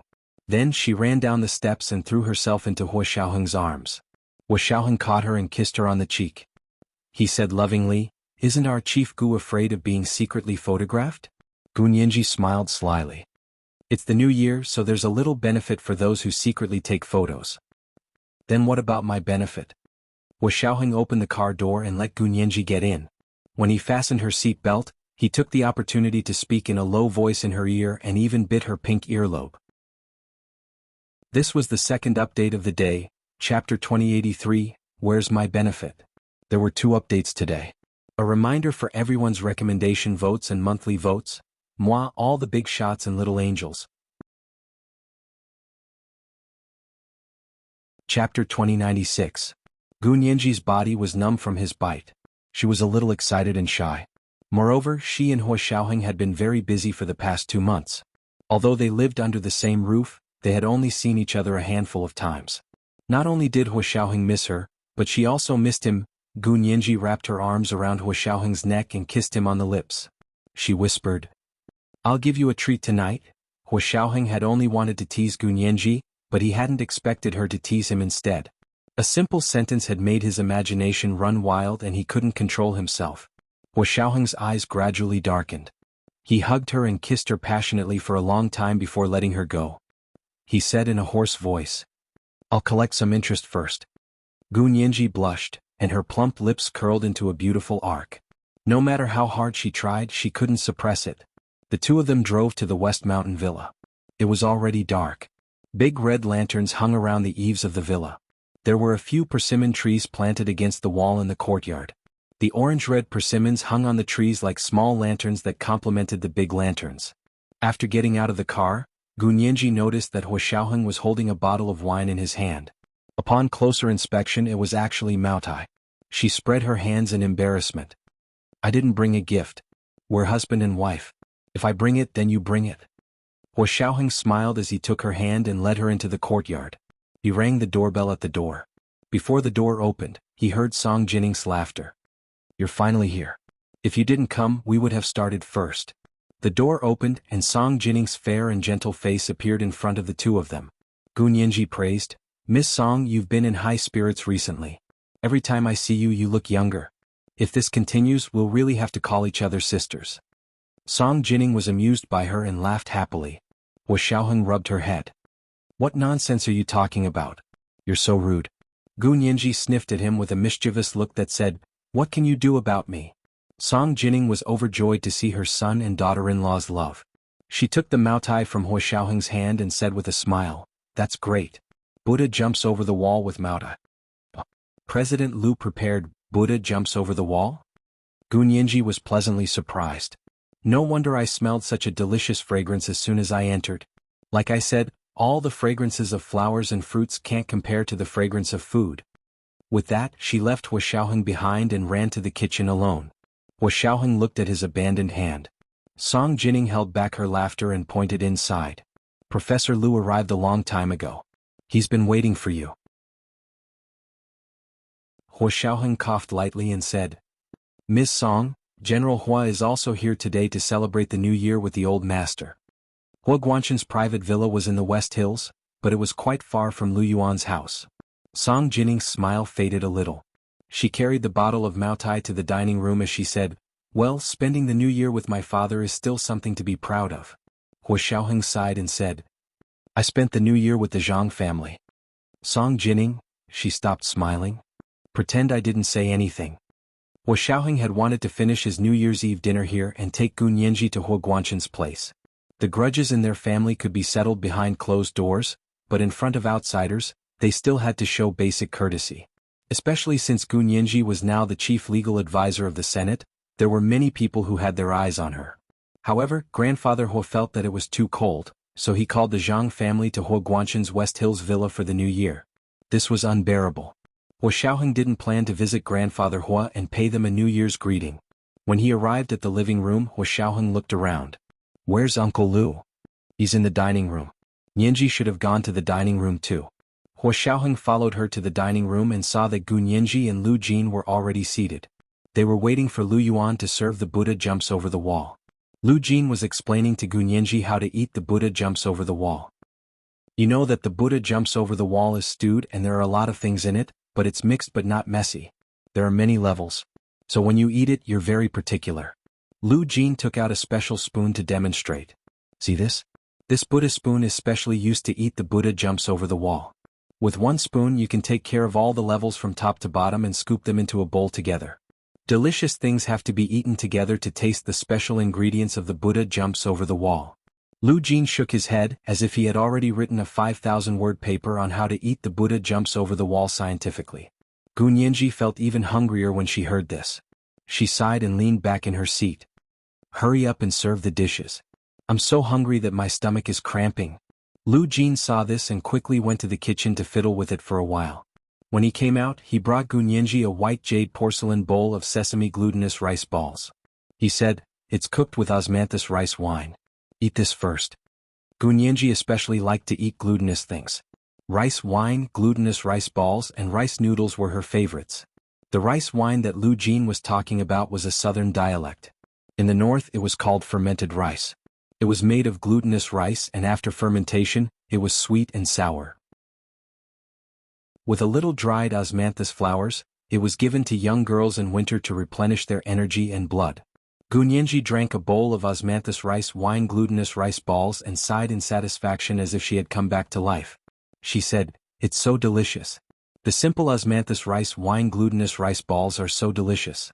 President Lu's culinary skills have reached perfection." Lu Jin looked at his tray and asked in confusion, "How did you know that Boss Lu cooked it?" "I was the one who brought it out and I prepared the ingredients in it." Gun Yanji smiled and patted Lu Jin on the shoulder. She blinked and said playfully, "Dad, don't struggle. When it comes to cooking, I inherited your talent. How could I not know your culinary skills?" Lu Jin was amused by her and pointed at her nose. You're really naughty." As the two of them spoke, Hua Xiaoheng and Song Jining helped Lu Yuan put the prepared dishes and snacks on the dining table. Gun Yanji quickly got up to help. She was in charge of getting the bowls and chopsticks to disinfect and then placing them on the round dining table. Because it was the new year, Lu Yuan put away the rectangular dining table and replaced it with a round table. The Huaxia Empire was particular about a round auspicious omen. A large can of Buddha jumps over the wall was brought over and placed on the turntable in the middle, surrounded by dishes that Lu Yuan had meticulously cooked. Hua Xiaoheng took the Maotai he had brought over and filled it for Lu Yuan, Lu Jin and Song Jining. He poured milk and coconut juice for Gun Yanji and only drank beer. Lu Yuan looked at him and asked with a smile, "Why didn't Xiaoheng drink Maotai?" Hua Xiaoheng's expression didn't change as he said, "Of course such good wine is for the elders. Nianji and I are juniors, so we won't fight with the elders for it." "Ah, is that so?" Lu Yuan looked at Lu Jin meaningfully. Like Gu Nianji, Lu Jin devoted himself to tasting the day's delicacies and wine. The Buddha jumps over the wall was delicious, but according to Lu Jin's way of eating it, it was still a little greasy. The mellow moutai was just right to relieve the greasy feeling, and it could also complement the seafood in the Buddha jumps over the wall. It could be said to be very powerful. Lu Jin ate happily and drank a little too much. Before the bell rang at midnight on New Year's Eve, he passed out drunk. Lu Yuan and Hua Xiaoheng helped him away and sent him to the guest room to sleep. Song Jining was also a little drunk. She propped her head up against the dining table and kept smiling at Gu Nianji. Gu Nianji took the opportunity to whisper to Song Jining, "Miss Song, can you do me a favor?" "What is it?" "Just tell me as long as I can do it." The drunk Miss Song had the air of a domineering elder sister. Gu Nianji's voice became softer as she said, "Miss Song, can you let me make a call to the other world? I want to wish young Master He a Happy New Year." This was the first update of the day, Chapter 2084, Every Move is Love. There were 2 updates today. At 9 o'clock in the evening. A reminder for everyone's recommendation votes and monthly votes. Moi all the big shots and little angels. Chapter 2097. Song Jining was a little drunk, but her mind was still sharp. She raised an eyebrow. "You want to call young Master He for New Year's greetings?" "Yes." Gu Nianji nodded lightly and whispered. "He's actually my half-brother and his parents have passed away. He's not close to the other relatives of the He family. I'm a little worried about him." Song Jining knew a little about this. Lu Yuan had revealed it before, because she had been curious about what kind of woman a person like Lu Jin would fall for and get married and have children. In the end, Lu Yuan had vaguely said that Lu Jin had never been married, and that Gu Nianji's mother was someone else. She wasn't very clear about the exact situation, but she could guess a little. Now that she knew that He Jichu's mother was also Gu Nianji's mother, Song Jining immediately sobered up. She quickly understood many things and touched Gu Nianji's face tenderly. "Okay, come with me to my study. I have a phone there that can connect to the energy device at the Institute of High Energy Physics." A call to the other world required magnetic energy. The device that could activate the magnetic energy was closely monitored at the Institute of High Energy Physics. However, Song Jining had the highest authority. Besides, it was just a phone call. She nodded. "I can talk for 10 minutes. This is within my authority." Gu Nianji nodded happily and followed Song Jining to her study. Song Jining's study was very spacious, and the middle was partitioned by a bookshelf. On one side was her large desk and a bookshelf with a translucent glass door that covered the entire wall. On the other side was a small postmodern physics laboratory, which made it convenient for her to do some research at home. Gu Nianji looked at the study and clicked her tongue. "Miss Song, President Lu really treats you well." Song Jining squinted her eyes and smiled. She was so charming in her drunken state that Gu Nianji blushed slightly. "Yes, he's very nice to me and I'm very nice to him." Song Jining smiled as she walked to the physics laboratory on the other side of her study. She took out a black cylindrical object and fiddled with it for a while. After the magnetic field energy device was connected, Song Jining called her over and said, "You can just click on young Master He's phone number here." She patted Gu Nianji's shoulder and left the study considerately, giving her space to speak freely. Before she left, she whispered, "I'll block the surveillance cameras here. Don't worry, make the call." Gu Nianji smiled. "I'm just wishing young Master He a Happy New Year." After Song Jining left, she closed the door to the study. Gu Nianji looked at the 3D dial in front of her and reached out to slowly tap He Jichu's number. He Jichu sat alone in the bedroom of his suite. He didn't have much of an appetite as he went downstairs to eat. The orderlies had called him a few times to ask when he would be coming down for dinner, but he had only told them to go back for the new year and not to stay at his house. The orderlies had their own duty schedule. Of course, they wouldn't all go back just because He Jichu asked them to. Those who weren't on duty could go back. Those who were on duty went to their own dormitories and had a reunion dinner with everyone. It was also very lively. He Jichu really didn't have much of an appetite. He sat for a while and decided to take a shower before going to bed. Tomorrow he still had to go down to the grassroots level to celebrate the new year with the soldiers, so it was better to sleep early. He actually had no interest in waiting for the New Year's Eve bell to ring. Just as she took out some clothes from the closet, she suddenly heard a song coming from the bedroom. You can't hear my voice, so you're afraid of blurting out your name. It's like I'm sure I'm going to meet you. It's like we've exchanged eyes before. I feel like I've seen you somewhere before. It was the ringtone of a phone he hadn't used in a long time. Ijichu was slightly taken aback. Then he ran to his bed and took out a phone that was always charging from under his pillow. A strange number appeared on the phone, but there was no mistaking it. It was this number. Ijichu took a deep breath. His shimmering almond-shaped eyes were shockingly bright. He held the phone and trembled for a while before he calmed down and picked up the call.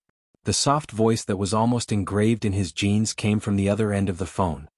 Hello. Is this young Master He? Ijichu's throat was choked. He tried hard for a while before he nodded. His voice was still calm. Is this Nianji? Gu Nianji cheered. Young Master He. Happy New Year. Happy New Year to you. It wasn't even 12 o'clock yet, so of course it was New Year's greetings. Ijichu smiled slightly. She was still so mischievous. It seemed like she was having a good time over there. Ijichu sat on the sofa and posed for a long conversation. Where are you spending the New Year's? Who's by your side? Gu Nianji almost counted with her fingers. My dad, Co. Lu, Major General Hua, and Miss Song. Oh right, Co. Lu and Miss Song got married 2 months ago. Ijichu was stunned. Miss Song isn't Major General Hua's mother? Co. Lu is his uncle, right? What about Major General Hua's father? Miss Song and Major General Hua's father divorced a long time ago. Why can't she remarry? Gu Nianji said casually. Young Master He, you're not so feudal, are you? Ijichu came back to his senses and smiled. I'm just very surprised. Hua Xiaoheng's expression must be very interesting. Gu Nianji recalled Hua Xiaoheng's usual calmness and smiled. His heart might be very interesting, but you really can't tell from his face. As she spoke, she also asked Ijichu, Young Master He, where are you spending the New Year's? Who are you having New Year's Eve dinner with? Ijichu looked at the empty bedroom and said lightly, I'm having New Year's Eve dinner with my relatives and subordinates in the restaurant. Gu Nianji tilted her head and rolled her eyes. Are there many people? Yes, a lot. It's very noisy and lively. Gu Nianji thought to herself, liar, liar. Only Ijichu's voice could be heard on the phone. If there were really a lot of people, how could she not hear any other sounds? Ijichu seemed to have guessed what she was thinking. He smiled and said, I saw you call, so I found an empty room to talk to you. Otherwise, it would be so noisy that I wouldn't even be able to hear you. Gu Nianji, that seemed to make sense. She was uncertain again. She smiled and said, I see. I was just wondering if there was some new type of soundproof phone over there, ha. Ijichu's thin lips curled up.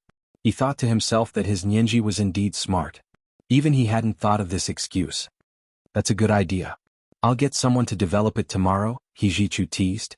Gu Nianji put on her Bluetooth headset and connected it to the intercom. She walked to the bay window of the laboratory and sat down. She looked at the night view outside the window and said calmly, when it's developed, send me a copy. Then she immediately asked, is Cousin Xie there? I want to wish her a Happy New Year too. Thank her for being by Ijichu's side. Ijichu pressed his hand against his temple and calmed himself down before saying nonchalantly, Nianji, you're making things difficult for me. It's New Year's Eve, so of course she's spending the New Year with her family. We're getting engaged this year. After I finish my mourning for my father, we'll prepare for the wedding. Gu Nianji's expression was very calm, but her voice sounded very happy. So you're engaged. That's great, that's great. Congratulations, young Master He. Congratulations, Cousin Xie. She added, I'm also observing mourning for my mother. Maybe I can get married with young Master He and Cousin Xie. Ijichu smiled and quickly changed the topic. The two of them talked for 8 or 9 minutes. From the corner of her eye, Gu Nianji saw the red light on the intercom. She knew that it was almost time, so she quickly said, Then I wish young Master He a Happy New Year and your wishes come true. Ijichu grunted and said very gently, Nianji, you too. He paused for a moment. Just as Gu Nianji was about to hang up, he said very softly, your sister. Gu Nianji didn't hear what Ijichu said clearly, but she heard the word sister, and quickly said, Brother, take care of yourself. I'll call you again when I have the chance. After hanging up Ijichu's call, Gu Nianji saw that there was still more than a minute left on the intercom. Without hesitation, she dialed Xie Qingying's number. This is the second update of today, Chapter 2085, Lying Liar. There are 2 updates today. A reminder for everyone's recommendation votes and monthly votes. Moi, all the big shots and little angels. Genius. 1 second to remember this website's address. Mobile version, M. Chapter 2098. Xie Qingying was with her best friend at the moment. Although it was New Year's Eve, her best friend knew that she had broken up with He Zhichu, so she immediately came to accompany her after having New Year's Eve dinner with her family. The two of them sat on the bed in Xie Qingying's bedroom, chatting as they scrolled through their phones. Her best friend was worried that Xie Qingying would do something stupid, so she had already planned to accompany her for the next few days. Xie Qingying, on the other hand, was calmer than she had imagined, but she was always very depressed. Even reading those silly comics couldn't make her laugh. Just as her best friend was thinking about how to comfort her, she heard Xie Qingying's phone ring. Xie Qingying took a look and frowned. Who is this? Is it a prank? A strange phone number appeared on her phone. It wasn't the way they were familiar with numbers in any country. Her best friend poked her head out to take a look and said thoughtfully, "Could it be young Master He calling to ask for peace? He's too embarrassed to use his own number, so he used a special device to hide his number?" Xie Qingying glared at her and said calmly, "I've already given up, but you haven't? I'm just worried about you." Her best friend quickly raised her hands in surrender. "I won't say anything else. You and young Master He can solve your problems yourselves." Xie Qingying snorted and stared at the number for a while, hesitating whether to answer it or not. In just a short while the number hung up. She couldn't tell if she was relieved or disappointed. However, before she could sort out her thoughts, the number called again. This time, Xie Qingying didn't hesitate and picked up the phone. A voice that she didn't like but remembered came from the other end of the phone. "Cousin Xie? This is Gun Yanji. Happy New Year." Xie Qingying was slightly taken aback. "Gun Yanji? Is it really Gun Yanji? Where did you go? You didn't even come back for the New Year? How can you let your brother spend the New Year alone?" Gun Yanji. It was indeed different from what He Zhichu had said. Her brows twitched slightly and she said calmly, "How could that be? Doesn't my brother have cousin Xie with him? I heard that you guys are engaged. I haven't congratulated you yet." Xie Qingying's face darkened. She thought that Gun Yanji was calling to laugh at her. She said coldly, "I heard that I'm engaged? Who told you that?" "Of course it was young Master He." Gun Yanji chuckled. "If young Master He hadn't told me, how would I have known?" Xie Qingying understood a little, and the anger in her heart dissipated a little. "You just called your brother?" "Yes, I just gave my New Year greetings. I said that I wanted to talk to cousin Xie, but my brother said that you were spending the New Year with your own family and not at the He family's house." Gun Yanji didn't say everything He Zhichu said. She instinctively felt that she had to save He Zhichu some face. Xie Qingying was at a loss for a while, then said lightly, "Thank you, Happy New Year to you too. Also, I've broken off my engagement with your brother, so you don't have to call me or wish me a Happy New Year. That's all." She wanted to hang up in a hurry because she really didn't know how to face Gun Yanji. Gun Yanji's heart sank. She knew it. Seeing that she didn't have much time left, she didn't stand on ceremony and quickly said, "Cousin Xie, even if you broke off the engagement with my brother, you're still my cousin. Can't relatives call to pay their New Year greetings? Alright, I'm going to eat too. Talk to you later. Goodbye, cousin Xie." As soon as she finished speaking, 10 minutes were up. The magnetic field energy was used up, and her phone was disconnected. She could no longer dial to the other world. Gun Yanji let out a long sigh. She had a headache thinking about it. How could this be? Everything was fine, but they actually broke off the engagement and broke up. She didn't know what had happened. He Zhichu was still trying to hide it from her. Gun Yanji slammed her fist on the windowsill. She still wanted to call, but Song Jining probably didn't have the authority. She could only wait for her father, Lu Jin, to sober up tomorrow. She would try to ask if her father had a way to contact the other world. After Huo Xiaoheng and Lu Yuan sent Lu Jin to the guest room, they didn't see Gun Yanji and Song Jining when they came out. He looked around the house and saw the slightly drunk Song Jining. After asking, he found out that Gun Yanji was in Song Jining's study and laboratory.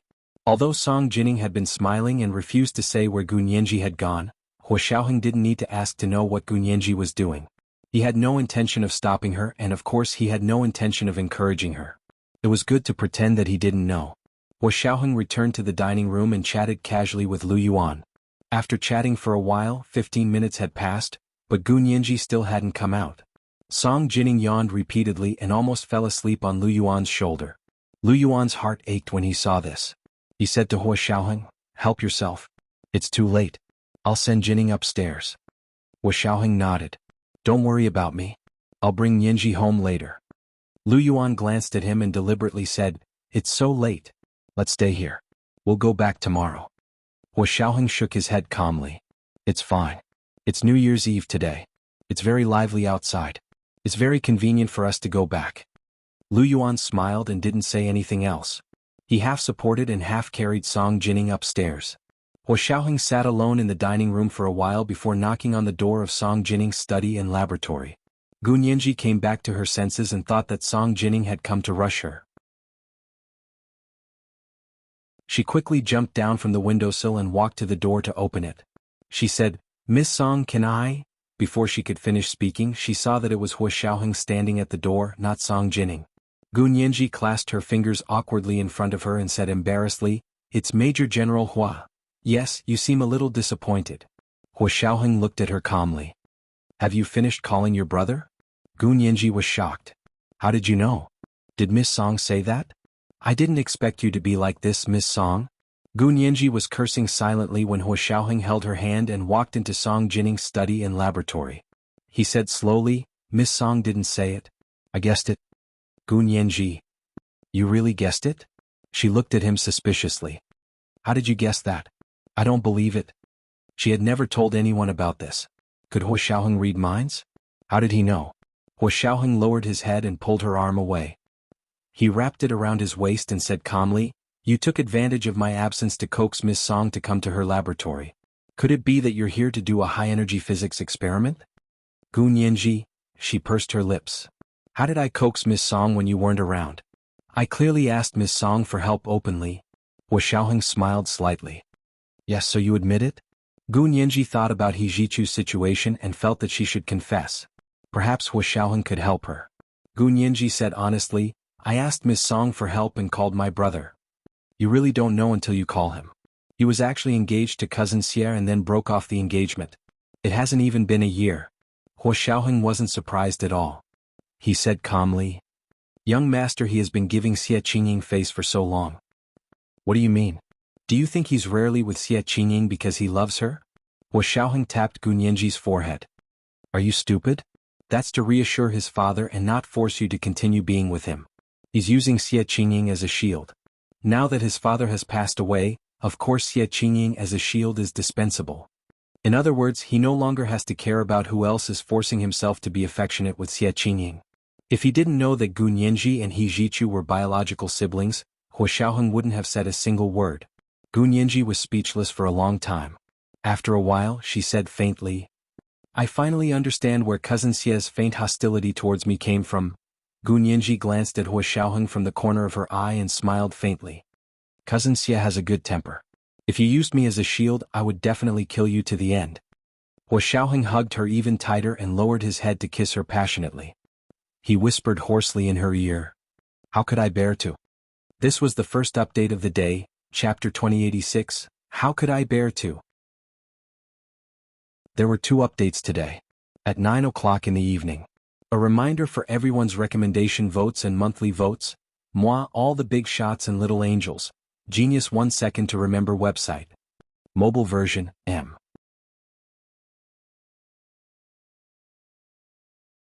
Chapter 2099. The 2 of them hugged and kissed in Song Jining's lap, but that was all. Wu Xiaoheng wouldn't be intimate with Gu Nianji in a place he couldn't control. He picked up Gu Nianji, who had gone soft from his kisses, and got into the car. He left Song Jining and Lu Yuan's West Mountain Villa and headed to his official residence at the Special Operations Forces headquarters in the imperial capital. Gu Nianji leaned against the car and looked at him with a smile. She didn't speak, but there were thousands of words in her eyes. Under her passionate gaze, Wu Xiaoheng drove the car at the speed of a fighter jet on the empty highway into the city. He couldn't take it anymore. His self-control and endurance were greatly tested. He wanted nothing more than to give her everything, even his life. The first day of the Lunar New Year in the imperial capital was especially cold. The temperature dropped precipitously. The highest temperature during the day was only -15 degrees Celsius, and the forecast was even colder at night. Wu Xiaoheng had indulged himself the whole night. Even with his strong physical strength, he didn't wake up on time in the morning. The battle situation was obvious. In the warm bedroom, he opened his eyes and picked up Gunyenji's phone from the bedside table to look at it. It was already 9 in the morning. He closed his eyes and opened them again. He was much more awake. Fortunately, it was the first day of the Lunar New Year, and he didn't need to be on duty or go to the base this year, so it didn't matter if he slept a little longer. General G intended to let him rest for a while, so after he returned to work, General G still didn't give him too much work. However, sleeping until 9 in the morning was very rare in the years since he joined the army. He didn't want to move. He turned to look at Gunyenji. She was still sleeping soundly. Her thick, long eyelashes were like 2 rows of beautiful fans, drawing 2 beautiful arcs on her fair face. Under her straight and exquisite nose, the curvy lips he'd tasted countless times yesterday were slightly upturned, as if he'd had a sweet dream. The apricot red silk was tightly covered to her chin, like the skin of a red-coated peanut. Just looking at it, he could imagine the white and supple skin underneath. No, not peanuts, but soft and chewy jade tofu. Xiaoheng couldn't help smiling slightly.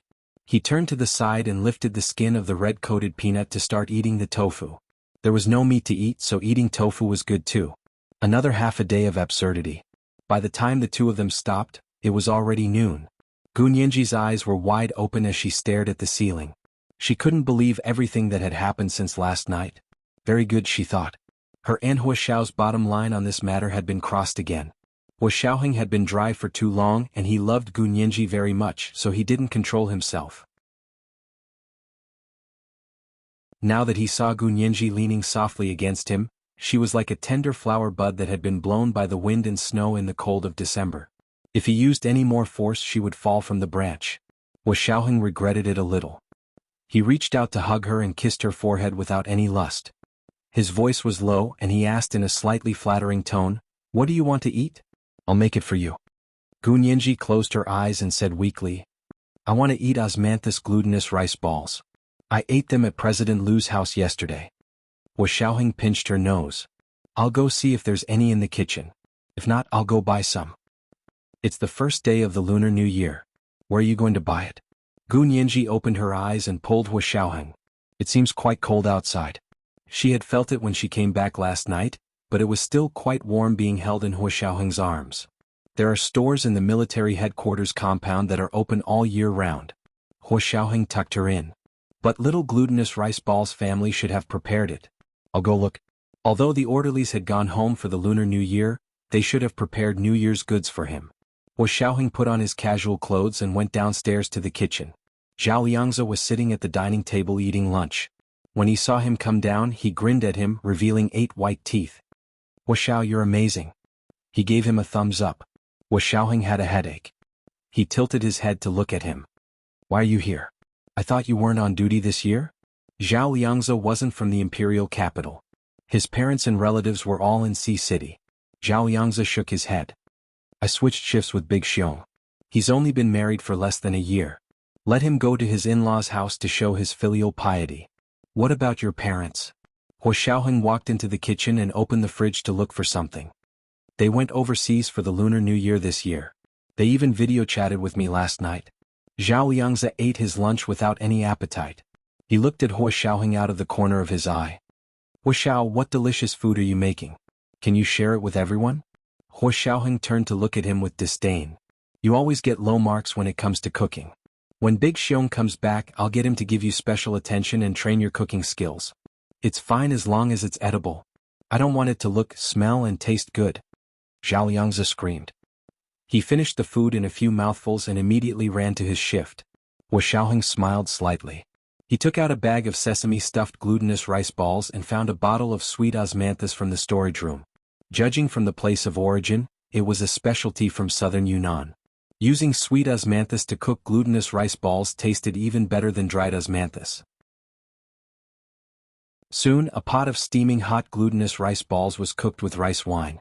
He added the sweet osmanthus and stirred it. The sweet fragrance with a hint of intoxicating sweetness instantly wafted from the kitchen. Gunyenji rubbed her eyes and had just come downstairs when she was attracted by the fragrance. "What's that smell? What's that smell? What the hell, why is it so fragrant? It's so appetizing." Gunyenji's stomach was already rumbling with hunger. Now that the fragrance was drilling into her stomach, she could barely stand. Hua Xiaoheng placed a bowl of sweet osmanthus rice wine sesame glutinous rice balls on the table in front of Gu Nianji. He smiled and said, I made it casually. Try it. He paused for a moment and then said lightly, it might be a little worse than President Lu's. Gu Nianji took a spoon and scooped a spoonful. The sweet osmanthus and rice wine surrounded a small sesame glutinous rice ball the size of a white jade finger. She swallowed it in one gulp. It was so delicious that she narrowed her eyes and only cared about feeling the tenderness and softness of the glutinous rice ball. With a gentle bite, the sesame filling inside flowed out and the juices scattered everywhere. It soothed her morning temper. Gu Nianji took a satisfied breath and nodded at Hua Xiaoheng. Delicious? It's even better than President Lu's. Really? Hua Xiaoheng also scooped a bowl for himself and sat next to her to eat. The glutinous rice ball rolled in his mouth. It reminded him of something else and his mind was in turmoil as he ate. However, their warm time didn't last long before Gu Nianji's phone rang. It was Lu Yuan's number. Gu Nianji quickly picked up and asked, Happy New Year, President Lu. Happy New Year to you and Miss Song. Lu Yuan smiled and nodded. Open the door. I'll give you a red packet. That nice. Gu Nianji was overjoyed. She put the last bite of glutinous rice ball into her mouth and rushed out to open the door. She saw Lu Jin standing at the door happily with a big red packet in his hand. Happy New Year, girl. Gu Nianji. At the entrance of Hua Xiaoheng's official residence, Lu Yuan sat in the car and made an okay gesture at her. He drove away. He had sent Lu Jin back to her. This was the second update of the day, Chapter 2087, Eating Tofu. There were 2 updates today. A reminder for everyone's recommendation votes and monthly votes. Moi, all the big shots and little angels. Chapter 2100. Gu Nianji's eyes lit up, and she quickly pulled Lu Jin in. She said happily, Dad, Happy New Year. You're finally back. Today is the first day of the Lunar New Year. Why didn't you wait for me to pick you up? She still wanted to ask Lu Jin for help and contact He Jichu. Lu Jin patted his chest and said with a smile, I drank too much last night. Otherwise, if I came back with you, my girl wouldn't have to worry about me. Dad, what are you talking about? Shouldn't I be worried about you? Gu Nianji hugged Lu Jin's arm and walked into the house. She smiled and said, I'm your girl. Yes, my daughter is the best.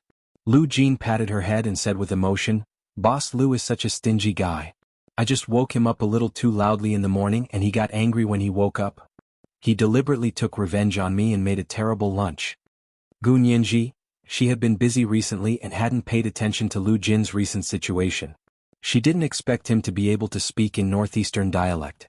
Gu Nianji rubbed her forehead. It's the first day of the new year. Why did you wake President Lu up? I'm hungry.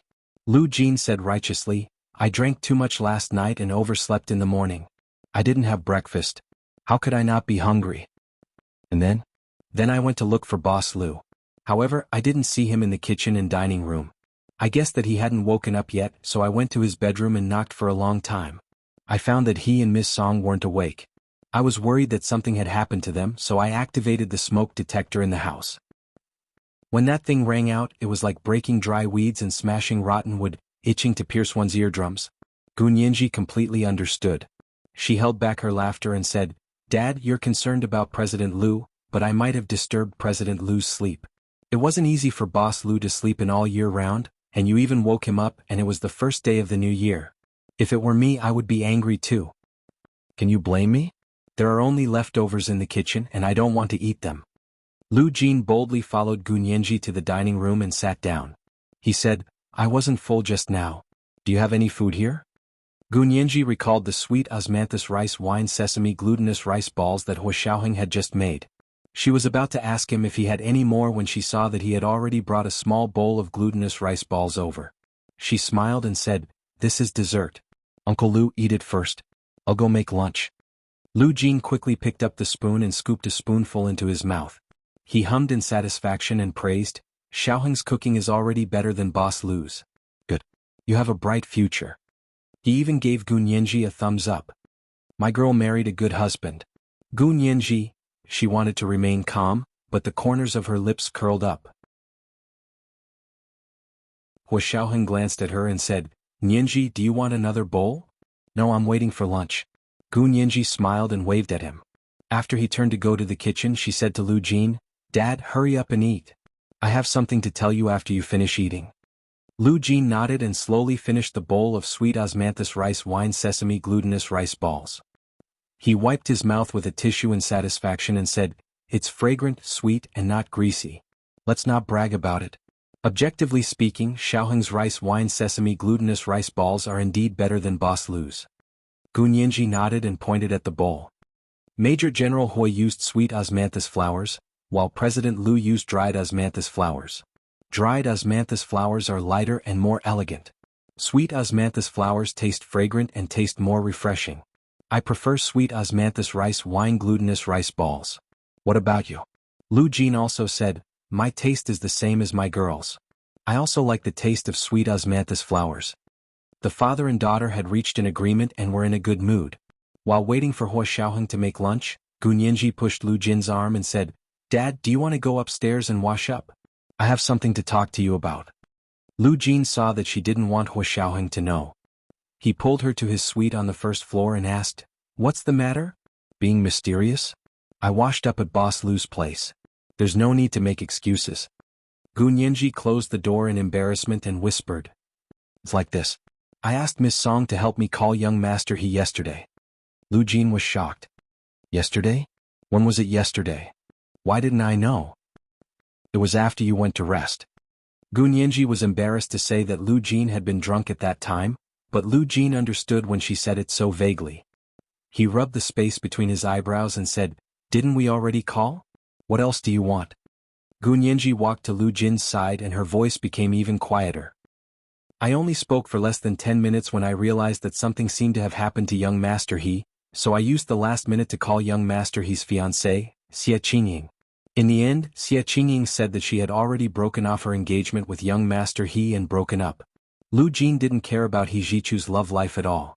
Of course, he didn't feel like an uncle to Xie Qingying at all. He said sharply, "So be it.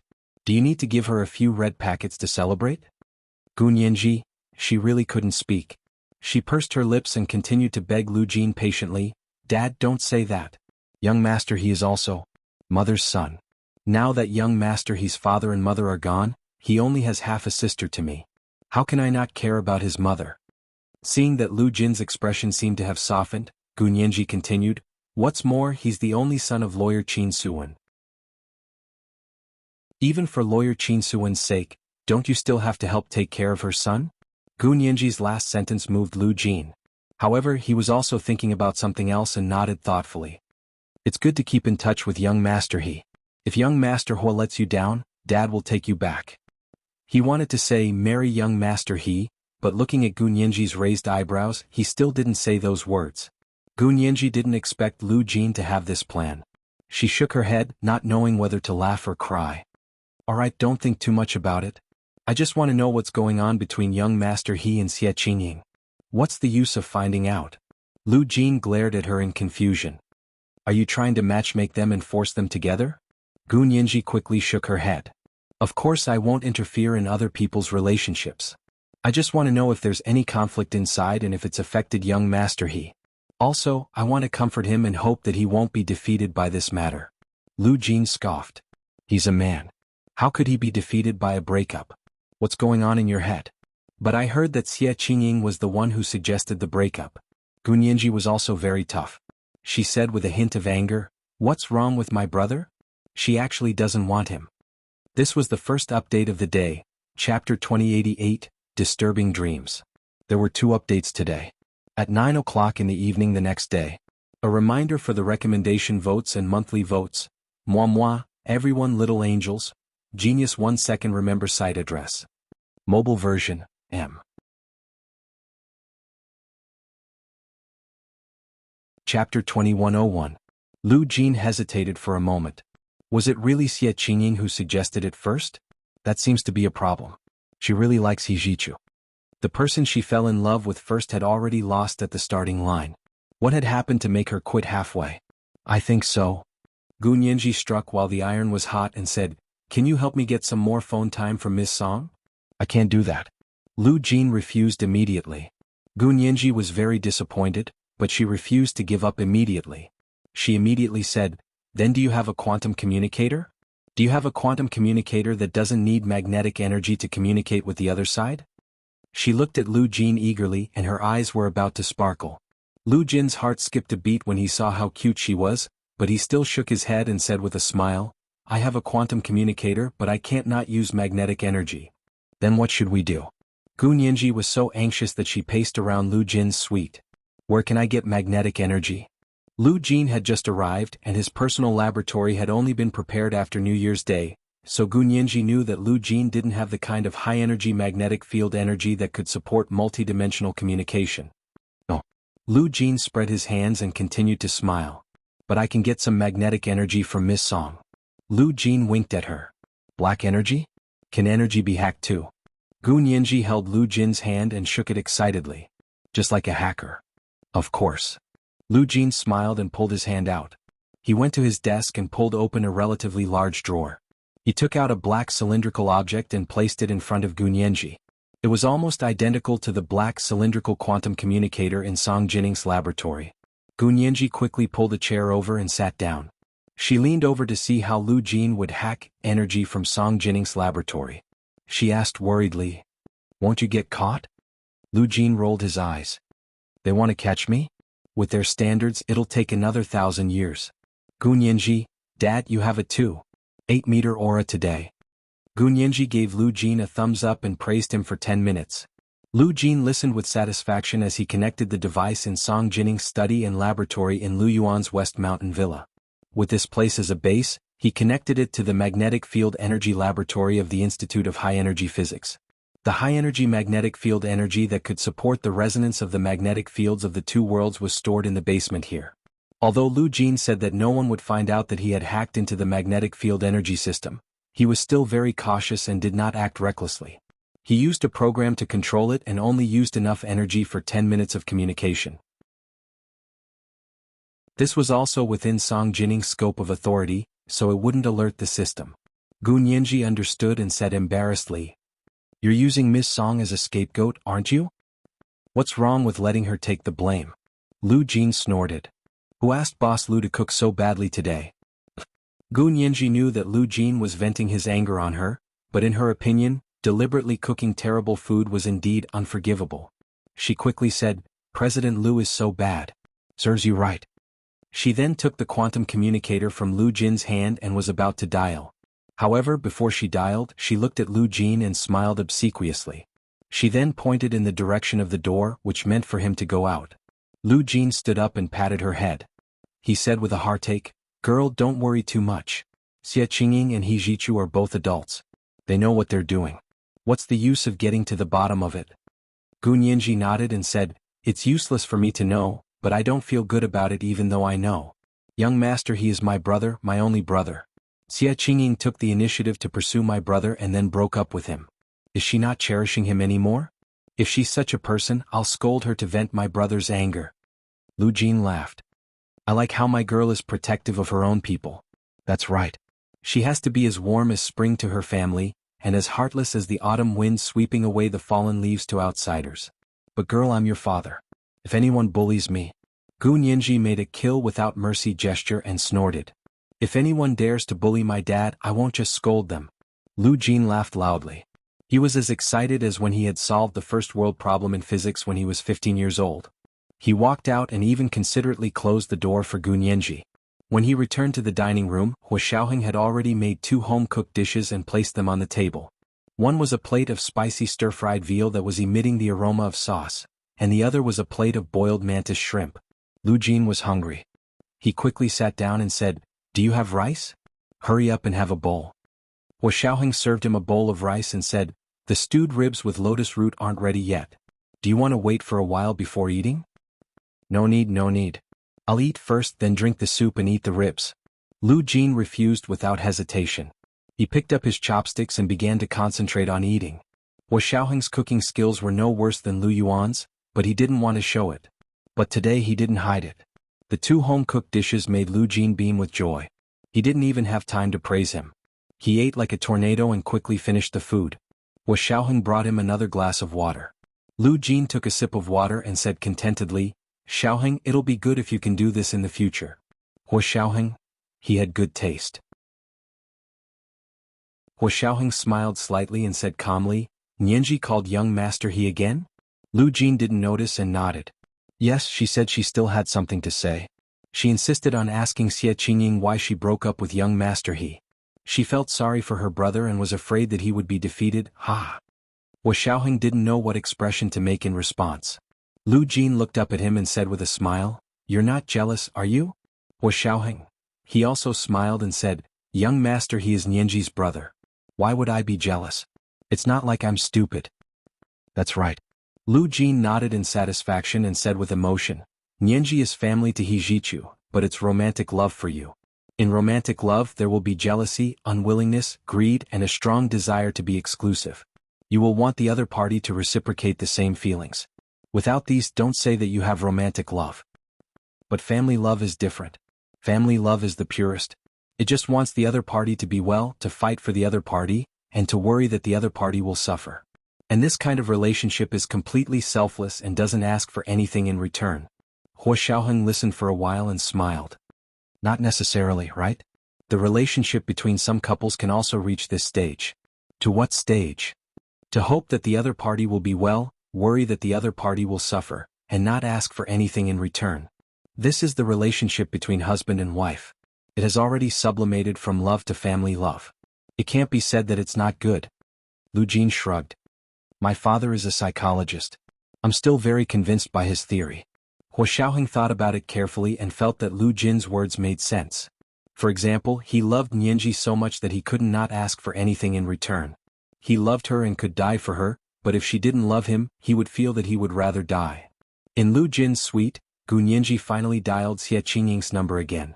Xie Qingying had just woken up. Her best friend was washing up in the bathroom. She was sitting by the window and scrolling through her phone in boredom. Seeing Gu Nianji's strange number, Xie Qingying thought for a moment and picked it up. She said calmly, Nianji? Happy New Year. Of course she had to pay New Year's greetings on the first day of the new year. Gu Nianji paused and forced herself to say, Happy New Year, Cousin Xie. She immediately said bluntly, Cousin Xie, it was too rushed yesterday. I didn't have time to ask clearly. Why did you break up with my brother? Did my brother do something wrong? Or did something happen? She asked carefully, and it was obvious that she was probing. The corners of Xie Qingying's mouth twitched, but how could she tell her the real reason? Xie Qingying couldn't suppress the anger in her heart and said coldly, What does it have to do with you? This is between me and young master he. I don't need an outsider like you to tell me what to do. Gu Nianji was stunned for a long time. She couldn't help saying, Young master he is my brother, you are my cousin and my father is your uncle. How can I be considered an outsider? Xie Qingying was almost suffocated by her words. She held her chest and let out a long sigh. She said angrily, Even biological parents are outsiders when it comes to the relationship between a man and a woman, let alone siblings and cousins? Gu Nianji, don't interfere with your brother's relationship anymore. If you interfere again, your brother will never be able to find a wife. Gu Nianji was also angry. I'm interfering? I was just asking. Can't I even do that? If my brother was dumped and I didn't care, would I still be considered a human? Xie Qingying, I don't believe that you can pretend you didn't see something like this happen to your siblings. Xie Qingying was tongue-tied. She couldn't win against Gu Nianji in an argument, so she didn't want to talk anymore. She simply hung up and blocked her strange number. Gu Nianji couldn't get through. She knew that Xie Qingying must have blocked her number. Although she could use other methods to continue calling, she knew it would be useless. She could understand that Xie Qingying didn't want to talk to her anymore. And it wasn't like she didn't gain anything. From Xie Qingying's angry words, she vaguely felt that Xie Qingying's breakup with He Jichu had something to do with her. But she also felt wronged. She was He Jichu's biological sister. She was also his only family. It was impossible for her to ignore He Jichu. Xie Qingying was being too nosy. Even someone as domineering as Major General Hua no longer guarded against their relationship after finding out that He Jichu was Gu Nianji's biological brother. Gu Nianji stared at the quantum communicator for a long time. Her fingers drew circles on the edge of the tube. After calming down for a while, she called He Jichu. He Jichu was in a very good mood on the first day of the new year. He had brought people to the grassroots level early in the morning to visit the soldiers. He only had the phone with him that used to be always charging under his pillow. At noon he had just finished lunch with everyone. When he came out of the army cafeteria, he received another call from Gun Yenji. She had called him for 2 days in a row from the end of the year to the beginning of the year. Ijichu felt that he could be happy for a year. This was today's second update, Chapter 2089, Insider and Outsider. There were 2 updates today. A reminder for everyone's recommendation votes and monthly votes. Moi, all the big shots and little angels. Genius 1 second to remember this website's address. Mobile version, M.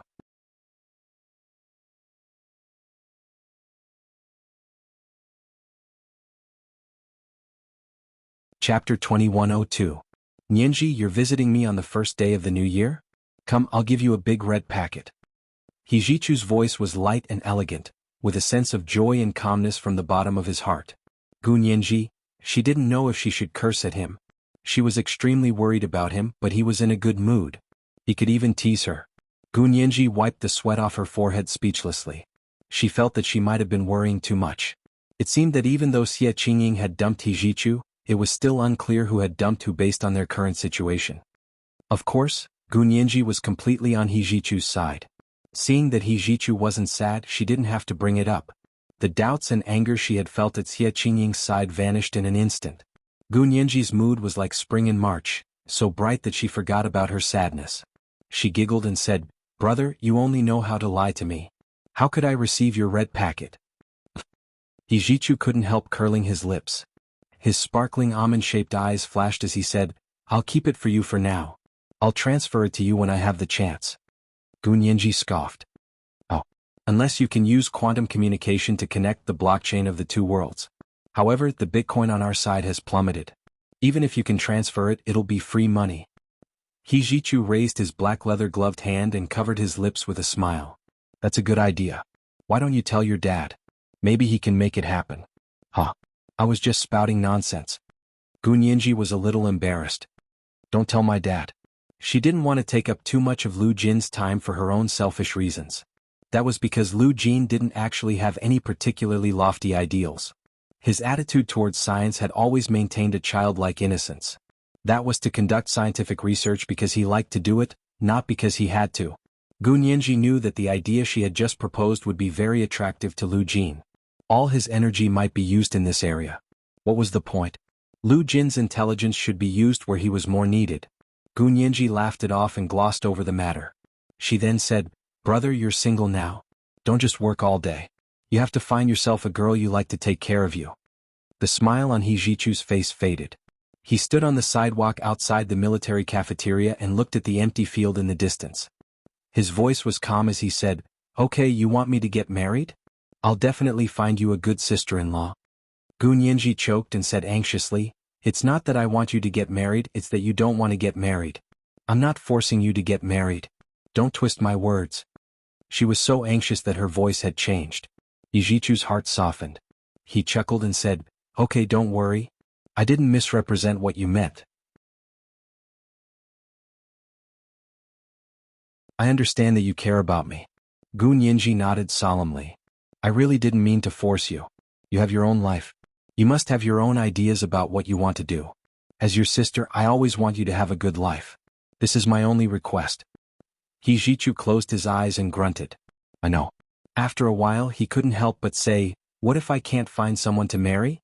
What should I do then?" Gun Yenji quickly said, "It doesn't matter if you can't find someone. At most I'll take care of you until you're old." She said seriously, "Brother, really, I'm 10 years younger than you. When you're old, I can take care of you until you're old." She also said, "If I'm gone, my son and daughter will take care of you until you're old." Hijichu's voice turned cold as he said sternly, "What nonsense are you talking about? You won't be gone even if I'm gone. You have to live a good life. You have to live to a ripe old age. Do you hear me?" Gun Yenji was shocked and quickly nodded. I know. I was just saying. Don't worry. You really scared me." Hijichu furrowed his brows and frowned. "You're the one who scared me. How can you say something like that? Quick, go knock on the wood 3 times. He even reminded her, "Knock loudly. I want to be able to hear you." Gun Yenji had no choice but to find a wooden table and knock 3 times. Hijichu was relieved and wanted to whisper to her, "You're not young anymore. You're 21 this year, right? When do you plan to hold your wedding with Hua Xiaoheng? Remember to have children early. It's best if you have 3. As an uncle, I'm counting on my nephews to take care of when I'm old. Gunyenji laughed out loud. Brother, you're so good at bullsh** ting. I still want to be an aunt. When are you going to give me a few nephews? Hijichu laughed and changed the topic. How are you doing over there? Is there no one after you anymore? He had cleaned up the Qin family. The leader was locked up in prison, and the minions and distant relatives had been sent to the ravines. Not only would they not be able to make a comeback in this life, but they wouldn't be able to make a comeback in the next. Speaking of this, Gunyenji couldn't help thinking of Hua Xiaoheng's unreliable father, Hua Guanchen. She couldn't help but complain, I'm safe but Hua Xiao's mother is unlucky. She quickly told him about the explosion at the Sheraton Hotel a few days ago, as well as the kidnapping of Song Jining. Yijichu was annoyed. What the hell is Hua Xiaoheng doing? His father's womanizing debt has to be paid by his daughter-in-law and ex-wife. What the hell? Nianji, what else is there? Tell me more. He was so angry he wanted to drag Hua Xiaoheng over and beat him up. Gunyenji was a bit embarrassed. Although she didn't like Hua Guanchen, he had his reasons for that incident. He just hadn't expected the other party to be so powerful. Gunyenji shrugged and said casually, although he was responsible, it wasn't the main responsibility. The key was that the other party was too cunning and powerful beyond imagination. Gunyenji had spent 2 months investigating the mastermind, but still couldn't figure out who he was from. At the moment, whether it was the Carlyle Corporation or the Pacific Rim Private Equity Fund, they were just white gloves. Because it was related to the explosion 18 years ago, and Hijichu was an insider in the other world, Gunyenji mentioned a few things to him. She said that Hua Guanchen was investigating the explosion caused by the failed experiment 18 years ago, which was why there was this explosion. Hijichu's heart skipped a beat and he said, I heard my father mention this once. Gunyenji also remembered that Hua Guanyuan or Lu Yuan had gone to the other world with the huge energy of the explosion in that accident. He Qingjian and the others in the other world had also sensed this huge change and sent people to investigate Lu Yuan. However, Lu Yuan was quickly rescued by Lu Jin. He Qingjian and the others couldn't find him. She quickly said, what did General He say? Does he know what's going on? This was the first update of the day, Chapter 2090, I'll take care of you. There were 2 updates today. At 9 o'clock in the evening. A reminder for everyone's recommendation votes and monthly votes. P.S. There seems to be some kind of ranking over there. If you have a QQ account, you can help, hello, Major General rank through QQ reading so that this book will have more chances to appear and be seen by more readers. Thank you, everyone. Moi moi little angels.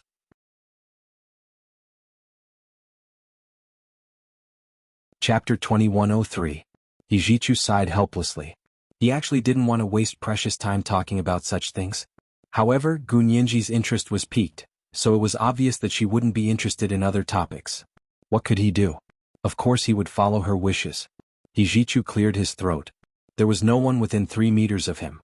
The bodyguards, orderlies, and personal secretaries were scattered around to block off the crowd's line of sight. Hijichu lowered his voice and said, my father once said that Lu Yuan broke through the spatial barrier and came to our side because of an accident. It actually had something to do with Gu Xiangwen. Gunyenji, which Gu Xiangwen? Gunyenji asked uneasily. If there were the same people in parallel spaces, they would be each other's counterparts. Was she mistaken? Hijichu paused for a moment before saying slowly, the Gu Xiangwen on both sides. Gunyenji's heart skipped a beat, as if all the air in her lungs had been expelled. Her head was a little dizzy and she couldn't speak for a long time. By the time she came back to her senses, 10 minutes had passed. Without energy support, the phone had hung up. After this time, she didn't know how long it would be before she could speak to Hijichu again. Gunyenji stared at the quantum communicator in a daze, her mind in a mess. It was as if she was walking in the dark wilderness. A faint light appeared in front of her. She could see it but she couldn't walk over. She thought about it for a long time and came to one conclusion. The extent to which the 2 Gu Xiangwens were involved in this matter was deeper than they had investigated. Of course, it was also deeper than she had imagined. For a moment, she almost didn't want to investigate this matter anymore. But on second thought, she trusted her father deeply and firmly believed that neither Gu Xiangwen on either side was that kind of crazy person. But why did Hijichu say that the failed experiment was related to Gu Xiangwen on both sides? That was 18 years ago. When Gunyenji was 2 years old, Lu Jin had just used Gunyenji's perfect genes to cure Hijichu's genetic defect. Then Lu Jin suddenly left the laboratory and disappeared, causing Gu Nianji to fall into Qin Yaoguang's hands. She became a guinea pig for 4 years and was subjected to all sorts of human genetic experiments. 4 years later, when Gu Nianji was 6 years old, Lu Jin returned. He was furious when he saw her and sent her to the He family. Gu Nianji had no memory of this timeline. Lu Jin had confessed it to her. If this timeline was true, and according to what He Qingjin had told her before she was born, Lu Jin had actually been studying high-energy magnetic fields and had proposed multi-worlds based on quantum mechanics theory.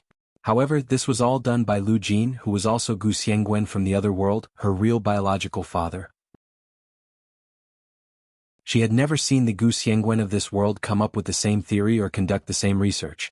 Gu Nianji felt terrible thinking about the little Gu Nianji who had died silently at the bottom of the blue hole in the Caribbean 8 years ago. She had been in a daze for a long time. Wu Xiaoheng had been talking to Lu Jin in the dining room for a long time. Even the food was almost cold. He couldn't help but ask, "Uncle Lu, can Nianji make such a long phone call?" Lu Jin had just finished drinking the lotus root and pork ribs soup. He was so full that even his mind was a little slow. He was stunned for a moment, then looked at his watch and said, "No, she can only play for 10 minutes.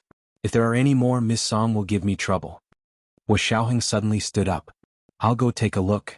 His footsteps were a little urgent, and he walked quickly even in his own home.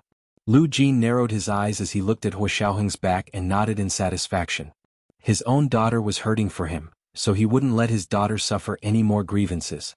However, Wu Xiaoheng's cooking was really delicious, and it was especially to his liking. It was as if Lu Yuan had taught him step by step. He was a textbook example of surpassing his master. Lu Jin licked his lips awkwardly and decided not to think about it for the time being. He took a sip of the Da Hong Pao that Wu Xiaoheng had made for him, and his body and mind felt comfortable. Wu Xiaoheng came to Lu Jin's suite and knocked on the door. He said in a low voice, "Nianji, are you inside?" He knew that Gu Nianji would be fine in his official residence. However, what had happened before had affected him too much. He wouldn't admit that he already had a psychological scar. Gu Nianji came back to her senses. She put Lu Jin's quantum communicator back in its place and locked it. She got up and opened the door. She looked at Wu Xiaoheng with a worried expression and said, "I'm so hungry that I can't walk." Her eyebrows and eyes were picturesque. When she was worried, they were like a veil shrouded in fog. She was very moving. However, Wu Xiaoheng had never been someone who could be moved by appearances alone. So hungry that she couldn't walk? The corners of Wu Xiaoheng's mouth twitched. He thought to himself, "I'll be damned if I believe you." However, he still turned around and half knelt on the ground. He said, "I'll carry you there." Gu Nianji beamed and immediately lay on his back. She hugged his broad shoulders tightly, as if he was there to protect her even if the sky fell. She instantly had a backbone. She leaned her head on his shoulder and whispered, "Major General Hua, are you free today? What do you think?" Wu Xiaoheng placed his hands on her hips and pinched them without batting an eyelid. This little heartless girl. He had even taken the spring festival off for her. How could he not be free? She asked despite knowing the answer. Gu Nianji giggled and blew into his ear. She said, "Why don't you tell me about little Gu Nianji and her father, Gu Xiangwen, after dinner?" Wu Xiaoheng. He frowned. "Why did you suddenly think of asking this? Today is the first day of the Lunar New Year. Shouldn't she say something auspicious and do something exciting?" Gu Nianji hummed and said in a low but excited voice, "I know. It's only meaningful to talk about such things on the first day of the Lunar New Year. Getting rid of the old and starting the new. How great is that?" Wu Xiaoheng continued to think to himself, "I'll be damned if I believe you." She couldn't even focus on finding excuses. She had him in the bag. Wu Xiaoheng carried her to the entrance of the dining room. Gu Nianji said again, "Let my dad hear it too. I have a feeling that maybe he and Gu Xiangwen hear." This sentence was like a flash of light in Wu Xiaoheng's mind. It illuminated the things that he had never been able to figure out in the past. He suddenly stopped and frowned. "What did you just say? Say it again." Gu Nianji nodded. "I mean, tell me again about Gu Xiangwen and little Gu Nianji in this world and even little Hijichu. I know that you discovered a lot of new things after I left. You only mentioned it casually and I don't know a lot of details." "It's not that sentence." Wu Xiaoheng put her down and looked at her thoughtfully. "It's another sentence." "What other sentence?" Gu Nianji blinked. I said, my dad and Gu Xiangwen in this world?" Wu Xiaoheng cut her off and patted her shoulder. He said solemnly, "That's it. Don't worry. Go eat first. I'll call President Liu. Why are you looking for President Liu? Gu Nianji sniffed unhappily and reached out to tug at Hua Xiaoheng's sleeve. He sent my dad over in a hurry because he wanted to spend some alone time with Ms. Song. But this matter must be supported by President Liu. Hua Xiaoheng's palms were sweaty. He was nervous and a little excited, but his expression was as calm as ever. However, what he said wasn't the case. I'll immediately apply for level 1 alert. Let's go to the study of my official residence to talk. I'll inform Little Zay to block all signals and inform Big Xiong to return to the team to take charge of the official residence's security. Old Zhou will lead the military police to control the underground, land, and air defense systems of the entire base. Gu Nianji, big brother, you're making too much of a scene. Gu Nianji couldn't even eat anymore. She narrowed her eyes and asked, Major General Hua, do you know what you're doing? She asked seriously, don't expose yourself here. This is the second update of today, Chapter 2091, I don't believe you. There are 2 updates today. P.S. No matter where you're reading the novel, I hope you can go to Buckle Reading and help, hello Major General, get on the rankings. It seems that 1 yuan can increase 10 points, right? To be honest, there are too many rankings now, and it's much more difficult for readers to find books than before. I hope this book will have more opportunities to appear and be seen by more readers. Thank you, everyone. Moi, all the big shots and little angels.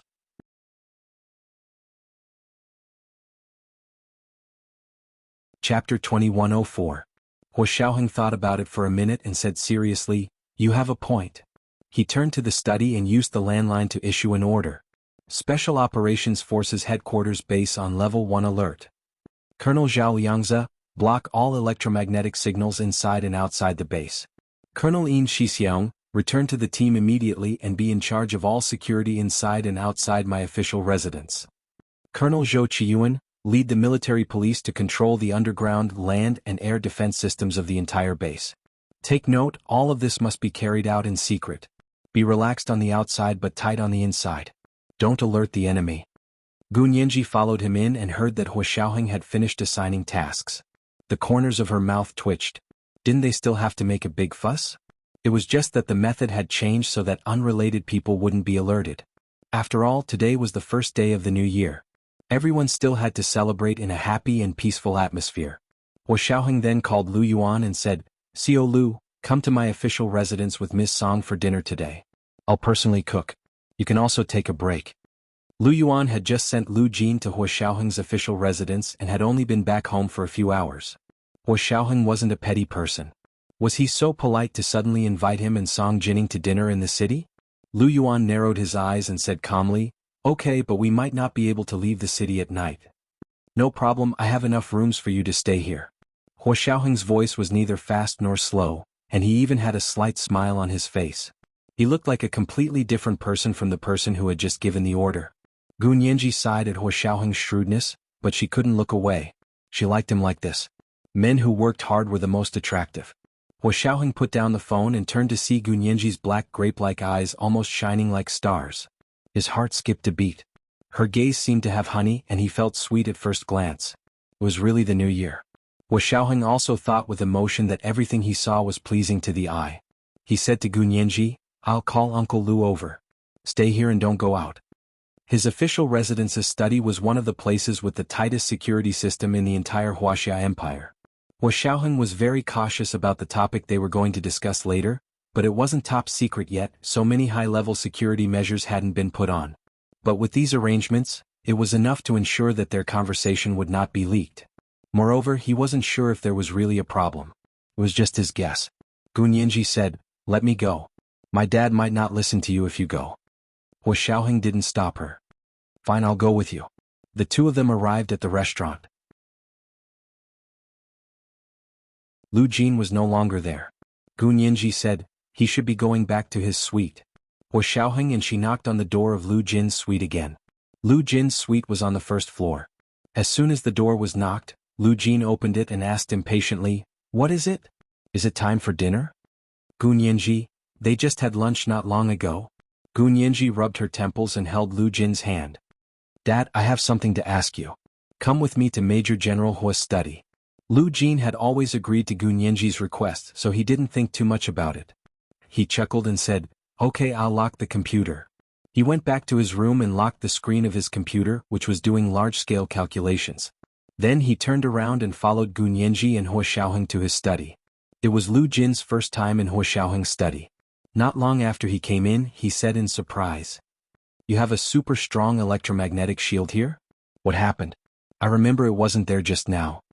Hua Xiaoheng, this was the electromagnetic shield that Zhao Liangzi had just activated. He didn't expect Lu Jin to detect it so quickly. Hua Xiaoheng pursed his lips and said, "Uncle Lu, take out your phone and put it here." He took out a phone bag that could block electromagnetic signals and handed it to Lu Jin. Gun Yanji didn't bring her phone in. Hua Xiaoheng's phone was already in a special phone bag. Lu Jin's expression became serious. "What are you doing? You tricked me and Yanji into coming in, and you still want to block electromagnetic signals? Don't think that just because you blocked electromagnetic signals I can't make a phone call." Hua Xiaoheng. He could still make a phone call after blocking electromagnetic signals?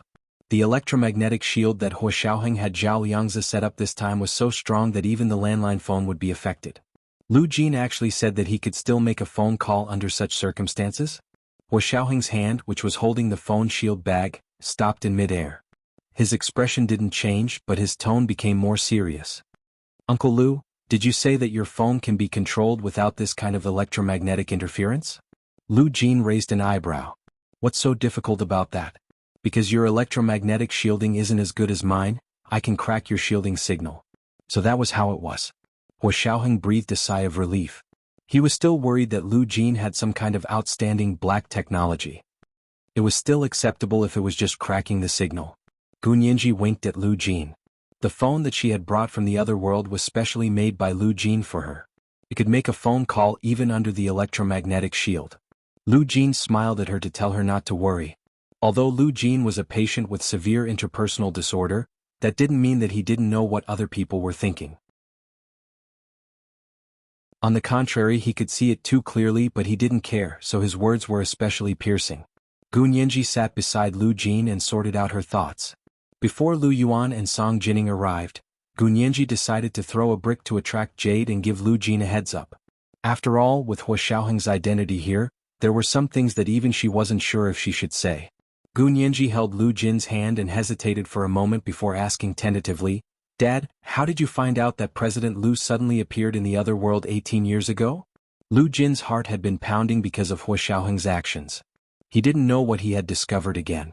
Now that he heard Gun Yanji ask about Lu Yuan 18 years ago, he immediately relaxed. He definitely had to tell them about Lu Yuan because of Lu Yuan's special identity. Lu Jin knew that these people would ask him sooner or later, so he was already prepared. It was really giving Lu Yuan face to wait until now to ask. As Lu Jin thought about it, he said seriously, "It was also a coincidence at that time. I've always been very interested in quantum mechanics, and I've been doing research on high-energy magnetic fields and multi-worlds theory." He stared at Gun Yanji as if he wanted to see another person through her. Lu Jin muttered, "But because of you, I stopped my research on quantum mechanics and high-energy magnetic fields and spent 3 years researching gene editing. You were born a year later and then, another 2 years passed. When you were 2 years old, I cured Hijichu and your condition stabilized.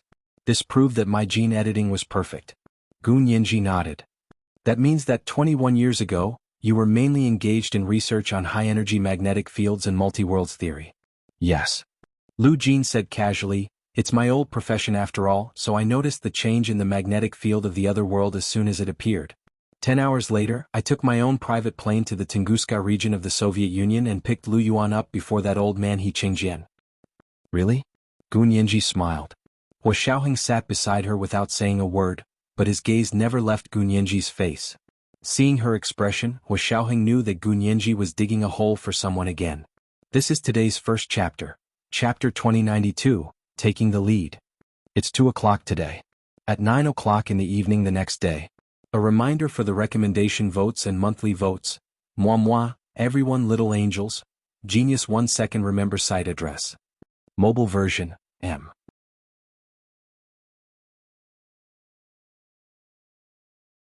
Chapter 2105. Gun Yanji's smile deepened. She took a step towards where Lu Jin was sitting and held his arm. She asked affectionately, "Dad, then you've always had equipment to observe the space magnetic field of the other world, right?" Without waiting for Lu Jin to answer, Gunyanji asked one question after another. Then when you were observing the space magnetic field of the other world, did you receive any signals from the other world? After all, you're the one who proposed the multiple worlds theory. Otherwise, how would you verify your theory? Lu Jin felt that the logic of this question was very smooth. Since there was a B, then there was a. This was the relationship from here to there. He nodded vigorously. Of course. I've been doing experiments for so many years to verify my multiple worlds theory. How could I not observe the magnetic field? After observing for so many years, I still receive some magnetic field signals from the other world sometimes. Then, did you receive Gu Xiangwen's magnetic field signal from this world sometime 21 years ago? Gunyanji finally asked the key question. Even Hua Xiaoheng's heart skipped a beat. He looked calm on the surface, but his eyes were already a little nervous. Lu Jin, what a good girl. She was actually trying to get information out of her father. Lu Jin braked in time and almost bit his tongue. He narrowed his eyes and said with a smile, I don't know about that. I received so many random signals. How would I know who those signals were from? Gunyanji was a little disappointed. She wondered if Lu Jin was especially vigilant, or if he really hadn't received any signals from Gu Xiangwen. If he really hadn't, then her and Hua Xiaoheng's speculations would all be overturned. Hua Xiaoheng's gaze shifted to Lu Jin. Under his pressuring gaze, Lu Jin shifted uncomfortably and glared at Hua Xiaoheng. Why are you looking at me? Hua Xiaoheng smiled and said calmly, It's nothing. Have some tea. I'll go out for a while. Hua Xiaoheng stood up and left the room to Gunyanji and Lu Jin. He left the study and went outside to call Lu Yuan. On the first day of the new year, the highway into the capital was empty. There was almost no traffic. It used to take 2 hours to get there, but now it took less than an hour. Not long after, Lu Yuan got out of the car in front of Hua Xiaoheng's official residence. Yin Shixiang stood at the door with his hands behind his back to receive them. Lu Yuan knew that Yin Shixiang should be spending the spring festival at his new wife, Ma Qiqi's house. He ended up standing guard in front of Hua Xiaoheng's official residence. He must have been transferred back at the last minute. The fact that a temporary transfer had occurred in their organization meant that something big had happened. Lu Yuan was a little shocked. What happened on the first day of the new year? There were no signs at all yesterday. Lu Yuan followed Song Jining to Hua Xiaoheng's study suspiciously. Lu Jin sat on the sofa in the middle of the study. Gunyanji sat next to him and was talking to him with a smile. Lu Jin's gaze was a little shifty. It wasn't his usual demeanor. Lu Yuan's mind buzzed. He knew that this must have something to do with Lu Jin. Since it had something to do with Lu Jin, it was probably not a small matter. Lu Yuan and Song Jining sat down on the sofa opposite Lu Jin. Hua Xiaoheng sat on the single sofa at the head of the two sofas.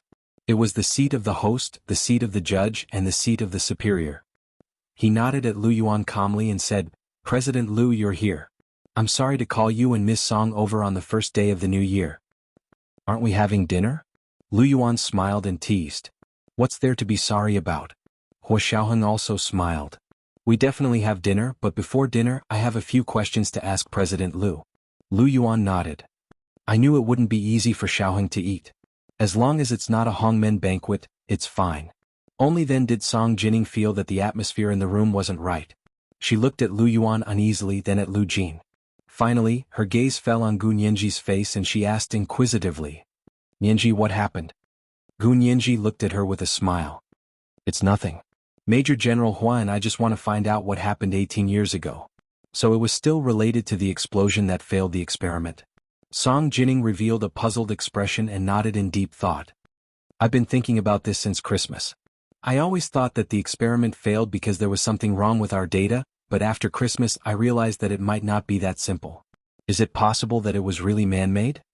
Hua Xiaoheng picked up where she left off and immediately said to Lu Yuan, President Lu, what do you think?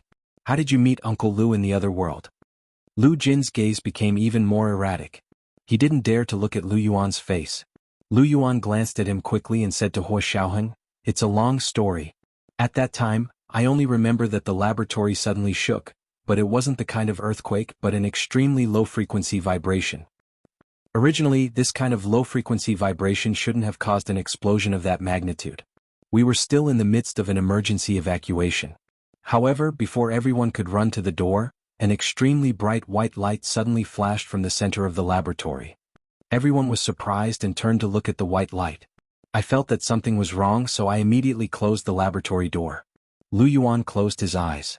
The scene at that time was still vivid in his mind, but the 4 warriors who had gone to the other world with him had already fallen to the ground in an instant. Lu Yuan continued. In the blink of an eye, I went from the laboratory of the Imperial Capital's Institute of High-Energy Physics to a place filled with birch forests. There was also a round, deep pit next to it. The 4 warriors fell in front of me and stopped breathing. I thought we were ambushed. Lu Jin said faintly, that's the counterpart effect. It means that in our world there are counterparts of the 4 warriors. If the counterparts appear at the same time and in the same space, they will all die. Lu Yuan nodded. But I didn't know at the time. I quickly rolled to the bottom of the pit and used it as a trench to see who was spying on us. But I waited for nearly 10 hours, but the ambusher didn't appear. I was almost frozen. Lu Jin said with lingering fear, when I went over, he thought I was the one who ambushed him. If my arms weren't frozen, he would have beaten me to death with one punch. You should be glad that I was already frozen at that time, Lu Yuan said lightly. Otherwise, I would have really killed you with one punch. Lu Jin chuckled and rubbed the back of his head. I'm so smart. How could I not have predicted that? Actually, I have a tranquilizer gun in my hand. As soon as you reach out, I'll shoot. If I wasn't frozen, you wouldn't have shot as fast as I could. Lu Yuan didn't think much of it. That's where you're wrong. Lu Jin's emotions gradually recovered. He pointed at Lu Yuan and laughed. My tranquilizer gun doesn't need me to pull the trigger myself. I turned on the light-sensing automatic control system. As soon as your arm moved, it would sense it and shoot immediately. No matter how fast you are, you can't be faster than light, right? Hua Xiaoheng's eyes flashed. It's that powerful? Can you make this kind of tranquilizer gun again?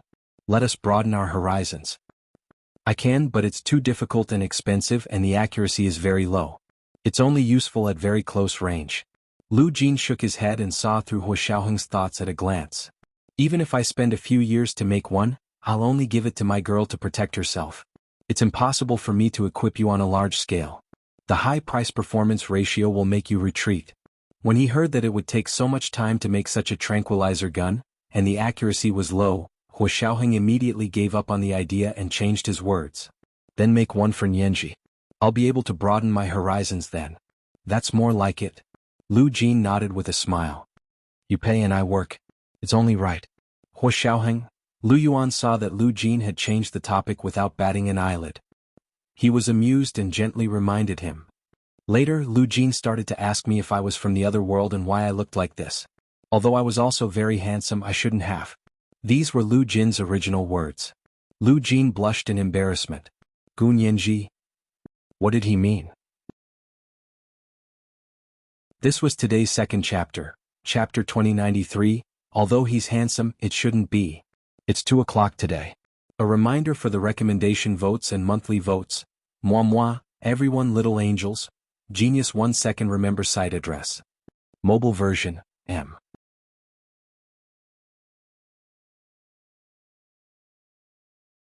Chapter 2106. Lu Jin's face didn't turn red for long. He suddenly realized something and glared at Lu Yuan reproachfully. Lu Yuan didn't look at him. Instead, he held Song Jinning's hand and kissed it. He said, when I was there, I almost thought I was mentally ill. When I opened my eyes, I saw the birch forest all over the mountains. Not far from me there was a bottomless, circular pit. The sky above my head was very blue, like the blue on the best cloisonné porcelain I saw in the Forbidden City when I was a child. And the 4 soldiers who had been by my side to protect me had fallen beside me and had stopped breathing. There were no injuries on their bodies. It was as if they were asleep. Lu Yuan told her about his first impression of the other world. I only came to my senses when I saw their bodies. No matter where I was, I had to hide immediately. Danger is right around us.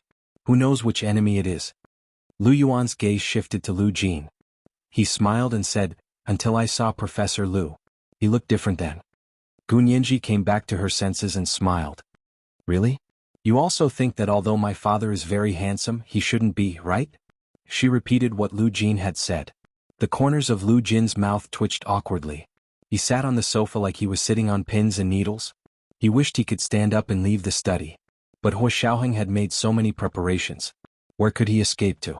Thinking of this, Lu Jin glared at Hua Xiaoheng again. Only now did he understand that 90% of Hua Xiaoheng's previous orders were to prevent him from suddenly escaping. Lu Yuan put down Song Jinning's hand and placed it on the sofa between the two of them. His palm was still holding her hand and he didn't want to let go for a moment. Lu Yuan said, "Your father was handsome to the point of being devilishly charming at that time.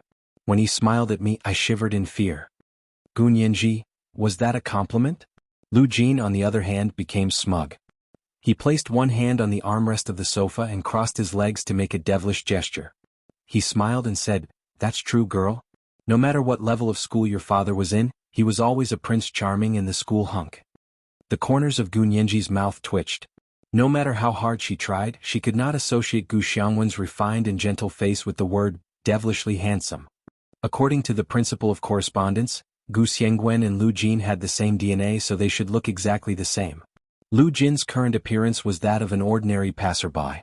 In order to avoid He Qingjian's pursuit, he had been burned by the fire during the death escape, and had undergone plastic surgery. Lu Yuan saw the look of disbelief on Gun Yanji's face. He smiled and took out his wallet. He took out a photo from the inner compartment and said, "Here, take a look. This is an out-of-print photo." Gun Yanji took it curiously. There were two young men in the photo, both of whom were unusually good-looking. The tall and strong man on the left must be Lu Yuan. 18 years ago he was younger and more charming than he was now.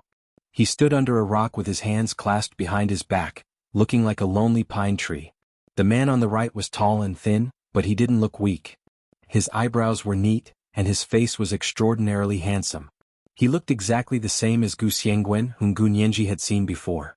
However, this person's eyebrows were slightly raised, and there was always a faint smirk on his lips, making his entire temperament seem devilishly charming. Gun Yanji was amazed.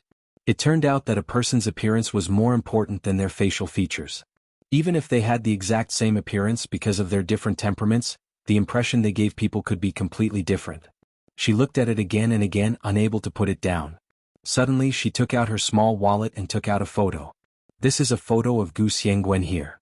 She had gotten this photo from Yi Xian. It was originally a photo of Yi Xian and Gu Xiangwen when they were young. When Gun Yanji took it, she used Photoshop to erase Yi Xian and photoshopped a photo of herself when she was young. It looked like Gu Xiangwen had his arm around her shoulder and was taking a photo with her. Lu Yuan took it and looked at it. He said thoughtfully, "This is Gu Xiangwen here? Is this little girl the little Yanji here?" Of course, he knew that the little Gun Yanji here had died before Gun Yanji came 8 years ago. Otherwise, Gun Yanji wouldn't have been alive after coming over. Gun Yanji pursed her lips. She didn't want to say that it was a stupid thing she had done. Wa Xiaoheng didn't mention it either. He took the glass of water from the coffee table in front of the sofa and took a sip. Lu Jin quickly said, "Let me see. I haven't seen him before." Gun Yanji, she quietly took the photo from Lu Yuan's hand and placed it in front of Lu Jin. "Are you curious? Actually, wouldn't you know what he looks like if you look in the mirror? That's different." Lu Jin was attracted by the photo, but after looking at it for a while, his expression suddenly darkened. He glared at Yanji and said, "Why did you take the photo with him? He knew you were coming over? Didn't you say he was in the submarine in the sea?" Gun Yanji blushed. She hadn't expected Lu Jin to see through her. Lu Yuan was also surprised.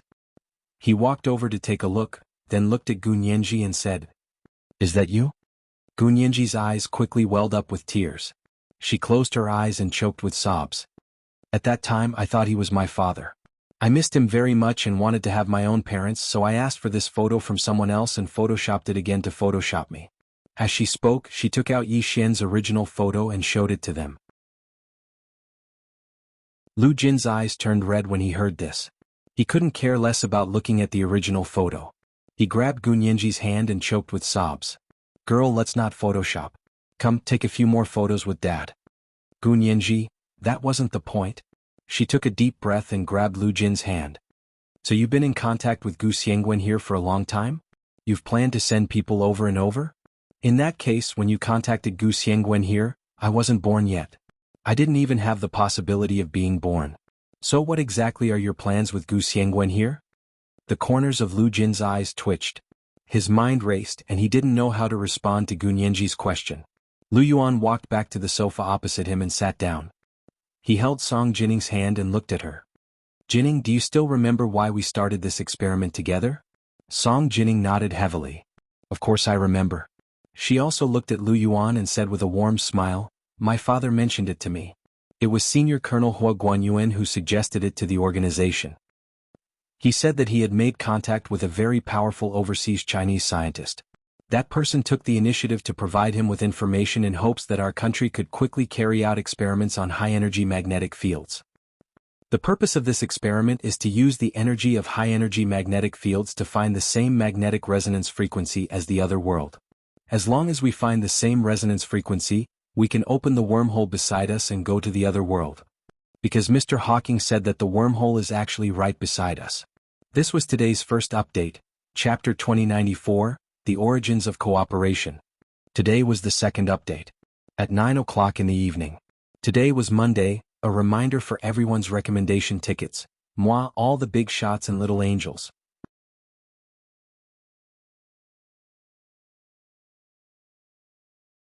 Chapter 2107. Gu Nianji quickly said, President Liu, as far as we know, this overseas Chinese scientist is Gu Xiangwen from this world, right? Lu Yuan nodded. It's him. His connection with me is one way. Only he can send me messages. I can't contact him. Gu Nianji was a bit disappointed. So that means you've never actually met him? Of course not. Lu Yuan said regretfully, I once asked to meet him but he declined. He said that he would return to Wuxia to meet us on the day our experiment succeeded. Unfortunately, he didn't live to see that day. Gu Nianji thought about it even more.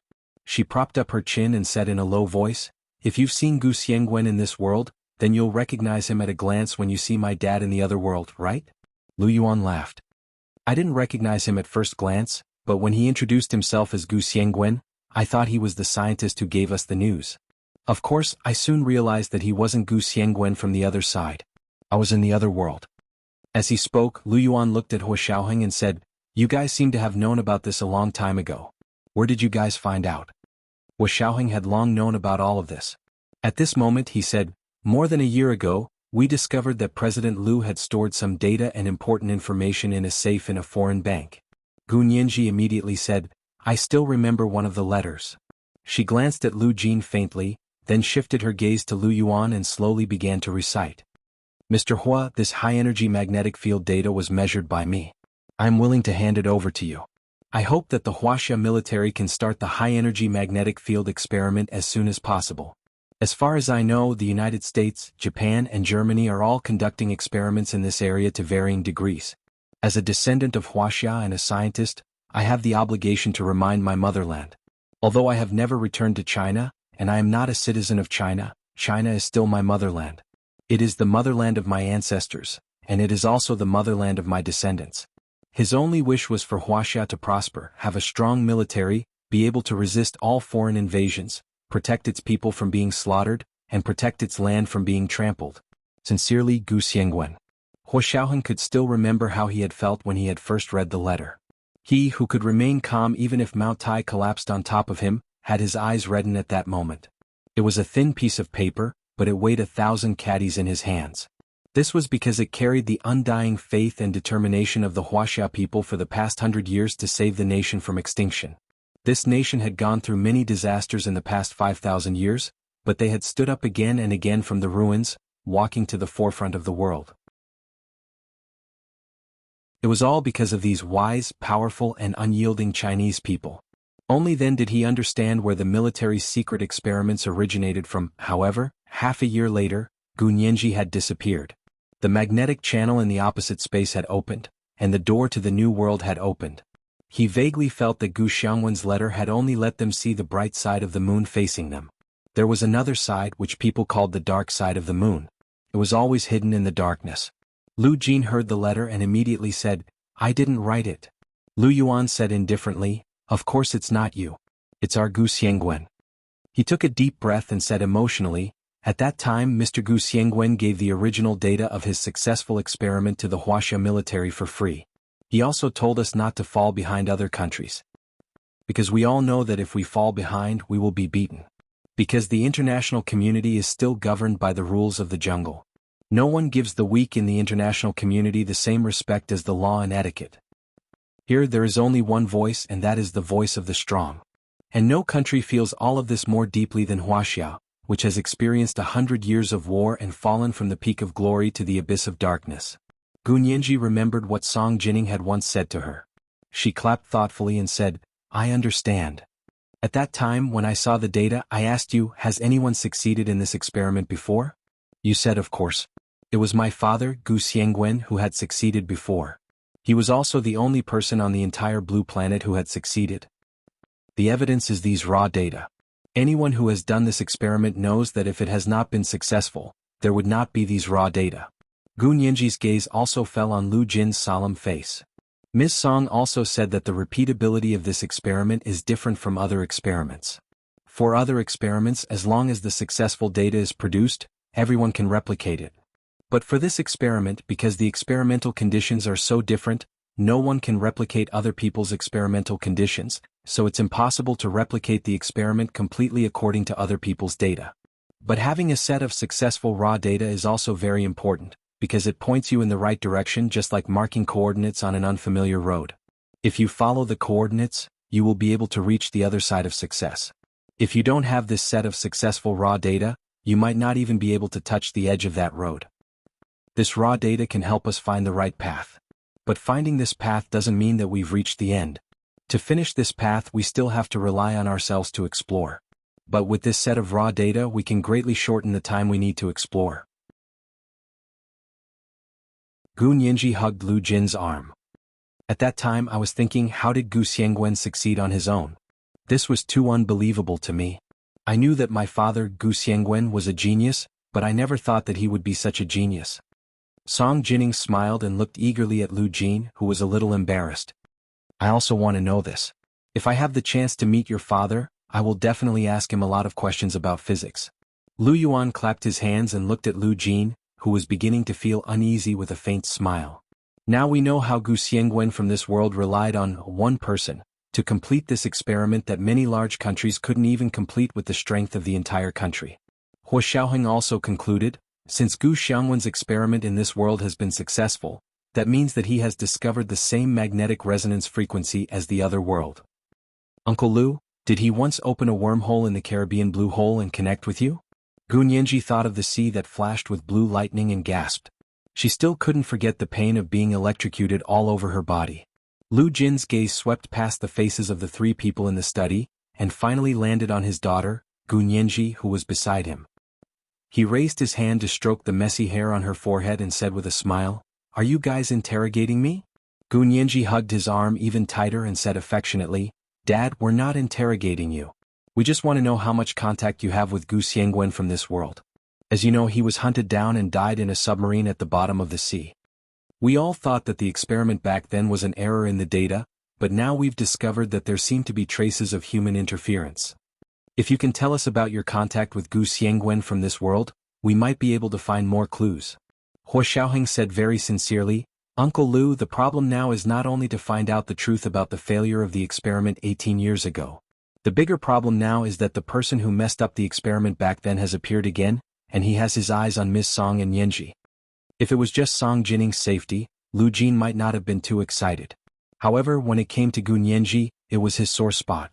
Lu Jin's expression was very ugly. He clenched his fists and said angrily, "Who would dare? It was just a coincidence that I got in touch with Gu Xiangwen back then." "Then you guys contacted each other?" Gu Nianji immediately asked. "You planned to send someone over? Who was the person you wanted to send? It definitely wasn't Gu Xiangwen himself, was it?" Lu Jin lowered his eyes and didn't dare to look into their eyes. He said honestly, "Actually, at that time I thought Gu Xiangwen came over himself. Of course he knew what the Gu Xiangwen from the other world should look like.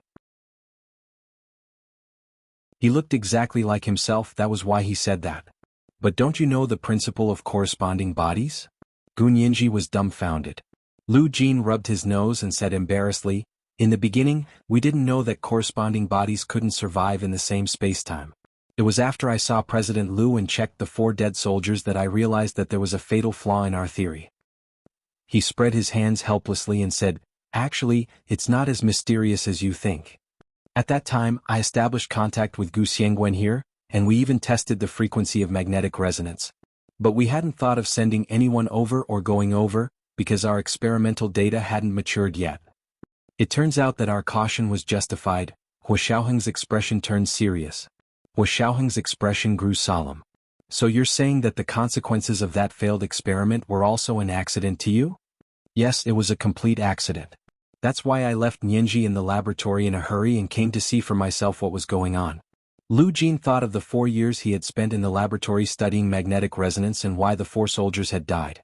A trace of sadness appeared on his face. It was those 4 years that caused the 2-year-old Gu Nianji to fall into Qin Yaoguang's hands. From the age of 2 to 6 she had become a lab rat. Gu Nianji leaned her head gently against Lu Jin and whispered, "Dad, don't feel guilty. It's not your fault. You should study this. Otherwise, I don't know how many people will die because of this experiment." Lu Jin patted her hand.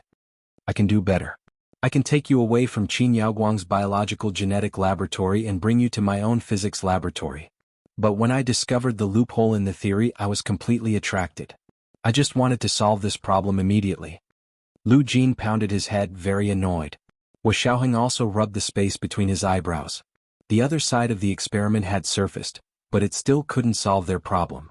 Was the 18-year failure of the experiment a natural failure or a man-made interference? This was today's second update, Chapter 2095, The Dark Side of the Moon. There were 2 updates today. Today was Monday, a reminder to everyone about the recommendation ticket, moi, all the big shots and little angels.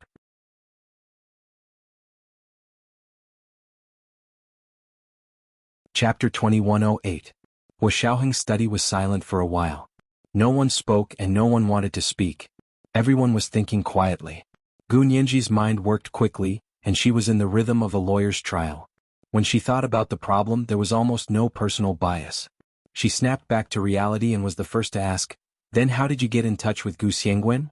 Even if it's a coincidence, there has to be that method in magnetic field frequency, right?" Lu Jin saw that they were conflicted over this question, so he felt relieved and spoke more frankly. He explained very seriously, "Of course it can't be considered a coincidence. Minds think, great minds think alike. Great minds think alike. Because we are counterparts in the first place and our research direction is the same, we made a breakthrough in the multi-worlds theory on the basis of quantum mechanics almost at the same time. After the theoretical breakthrough, it brought about the birth of technical verification methods. We coincidentally chose the high-energy magnetic field as the breakthrough point. We all believe that as long as we find the same magnetic field resonance frequency, we can open a wormhole and realize the docking of 2 parallel universes." Lu Jin thought of the exciting discoveries he had made when he was young, and his eyes shone with a light that could not be ignored. He gestured excitedly and said, "More than 30 years ago, when Gu Xiangwen and I were searching for the magnetic resonance frequency together, we achieved communication signal docking with a simple quantum communicator. Just like the first time humans achieved radio communication, quantum communication brings us the same surprise." Gu Nianji raised her hand in surprise. "So that means you were able to contact each other more than 30 years ago? At that time, cell phones weren't popular yet. How did he know that someone was already using quantum communication?" Lu Jin smiled proudly. "Yes, we've already started to contact each other, but because we're all fighting on our own, we don't have much magnetic field energy accumulated, so our communication time is very short and precious. However, it was in this short but precious time that we shared our family history, personal experiences, and even the history of our world. It's just that the time we can communicate is too short, so a lot of things are very simplified." At this point, Lu Jin's face darkened. He clenched his fists and punched the sofa hard.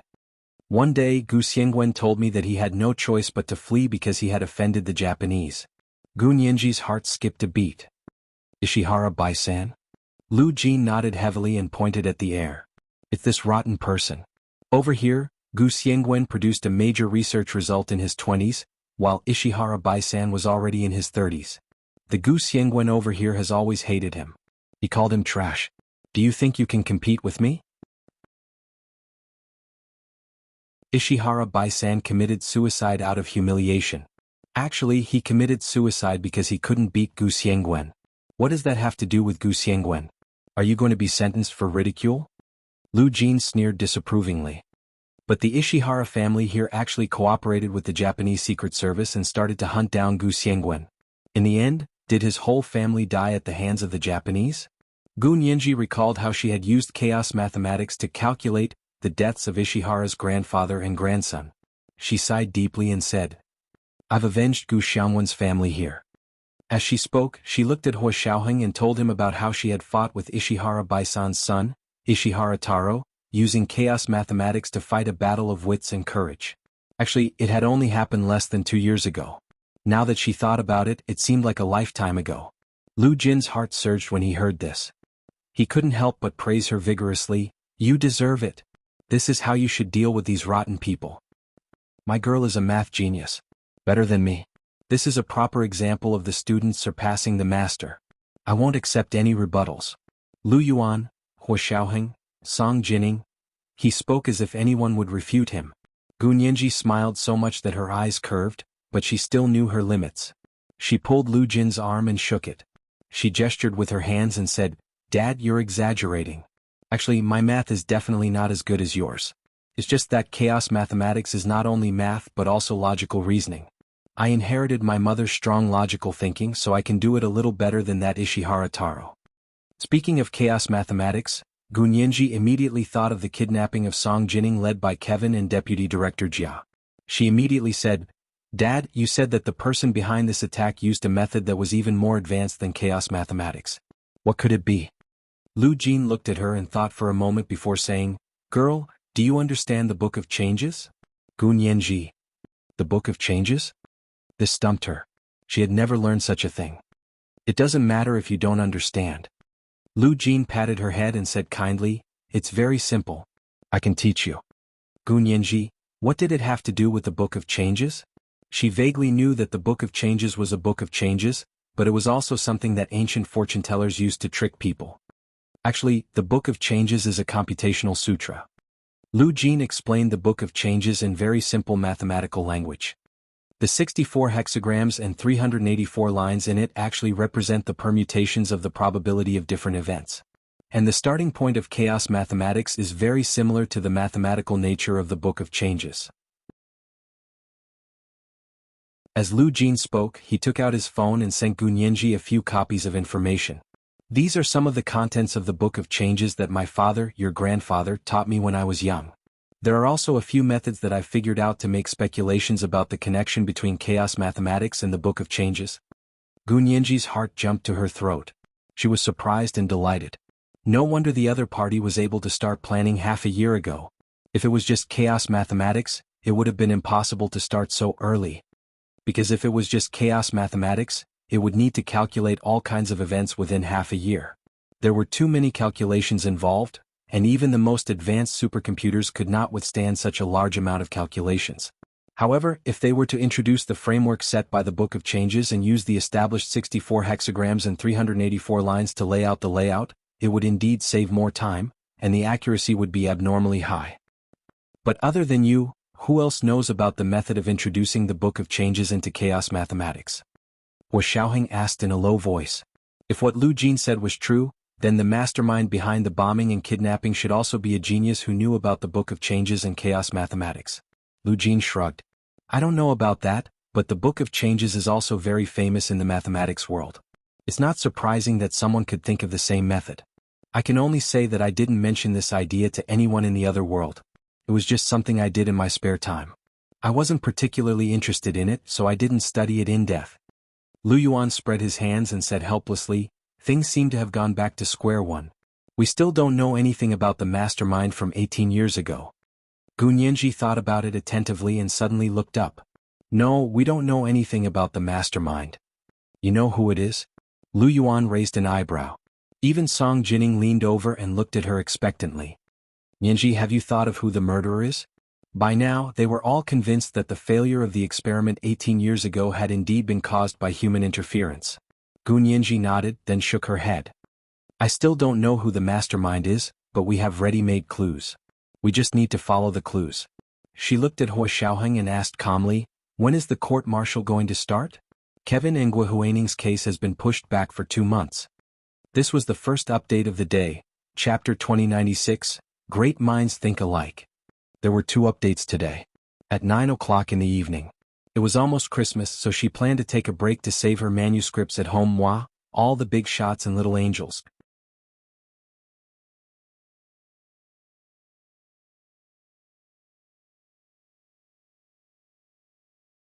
Chapter 2109. The kidnapping of Song Jining and the bombing of Gu Nianji happened during the Christmas Eve dinner at the Sheraton Hotel last Christmas Eve. That night, Hua Xiaoheng, Lu Yuan, and Hua Guanchen worked together with the support of General Ji to capture Guo Huaining and Kevin. Deputy Director Jia was shot dead by Lu Yuan on the spot. It was already the first day of the new year. More than 2 months had passed and Kevin and Guo Huaining's court date had been pushed back again and again. Even Gu Nianji couldn't wait any longer.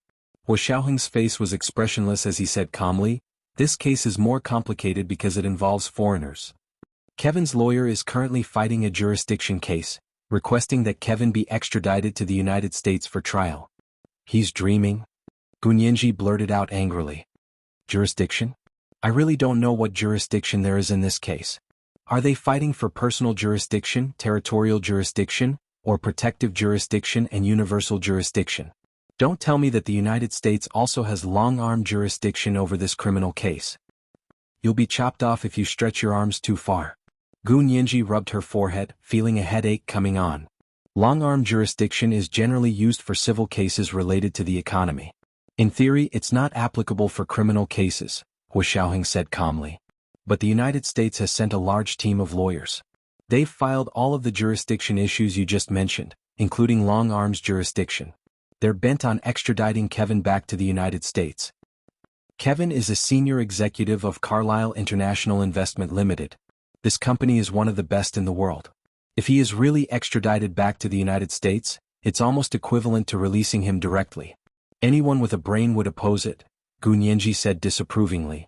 She took out her phone and began to search for online public opinion about the case. However, the internet was calm. Discussions about the case had been deleted and filtered for the past 2 months, and now it had disappeared. "Our country doesn't have an extradition agreement with the United States." Lu Yuan wondered, "Or has our country signed an extradition agreement with the United States because I haven't been back for 18 years? "No, but there has been a cooperation agreement in major criminal cases." Hua Xiaoheng glanced at Gu Nianji. "This is the main demand of the American lawyers in the lawsuit. The previous ones were all pretenses to stall for time." Gu Nianji nodded and pondered thoughtfully. "Major criminal cases. Huaxia and the United States do have a cooperation agreement. Kevin's case was indeed a major criminal case," she said in confusion, "but Kevin committed a major criminal case on Huaxia soil, not on American soil. What right does the American team of lawyers have to request his extradition back to the United States for trial? Because they thought Kevin would be treated unfairly if he was tried in a military court. Unless we agree to try this case in a regular court." Hua Xiaoheng had been following the case for the past 2 months and knew the details very well. "What? Kevin attempted to kidnap and harm Miss Song, and Miss Song is an important person protected by our military." Gu Nianji clenched her fists, her eyes sparkling. "Not to mention that they were carrying weapons illegally and injured so many of our soldiers and officers." Lu Jin listened for a long time. Now that it had nothing to do with him, he was happy to relax. As soon as he relaxed, his mind became much more flexible. He sneered and said, "Miss, don't tell me you think they are really arguing about the law?" Gu Nianji said, "Isn't that the case? Didn't Hua Xiao just say that he's been fighting a jurisdiction lawsuit?" The official case hadn't been heard yet, and now they were making early preparations. If the United States even wants to use long-arm jurisdiction in this case, then it's almost unreasonable. Let me tell you. Lu Jin rolled his eyes. The United States over there wouldn't dare to be so arrogant. That's right. With you over there, our Huaxia Empire's military power has long been on par with the United States. If they want to take control of Huaxia Empire again, they have to weigh their own weight. Gu Nianji took the opportunity to praise Lu Jin. Lu Jin nodded heavily. "My girl is able to see the big picture from the small details. Her eyes are as bright as a torch. The United States' long-arm jurisdiction is actually power politics. It uses its own military power, economy and technology as a backing to apply its own domestic laws on the citizens of other countries." At this point, Gu Nianji sighed and leaned back on the sofa. She slumped down, not caring about her image. To put it bluntly, the effectiveness of the law is also maintained by violence. The law actually doesn't represent justice, but the will of the ruling class. This phenomenon is even more obvious in the international community. So as long as you have the power, domestic law can not only govern foreigners, but also other countries.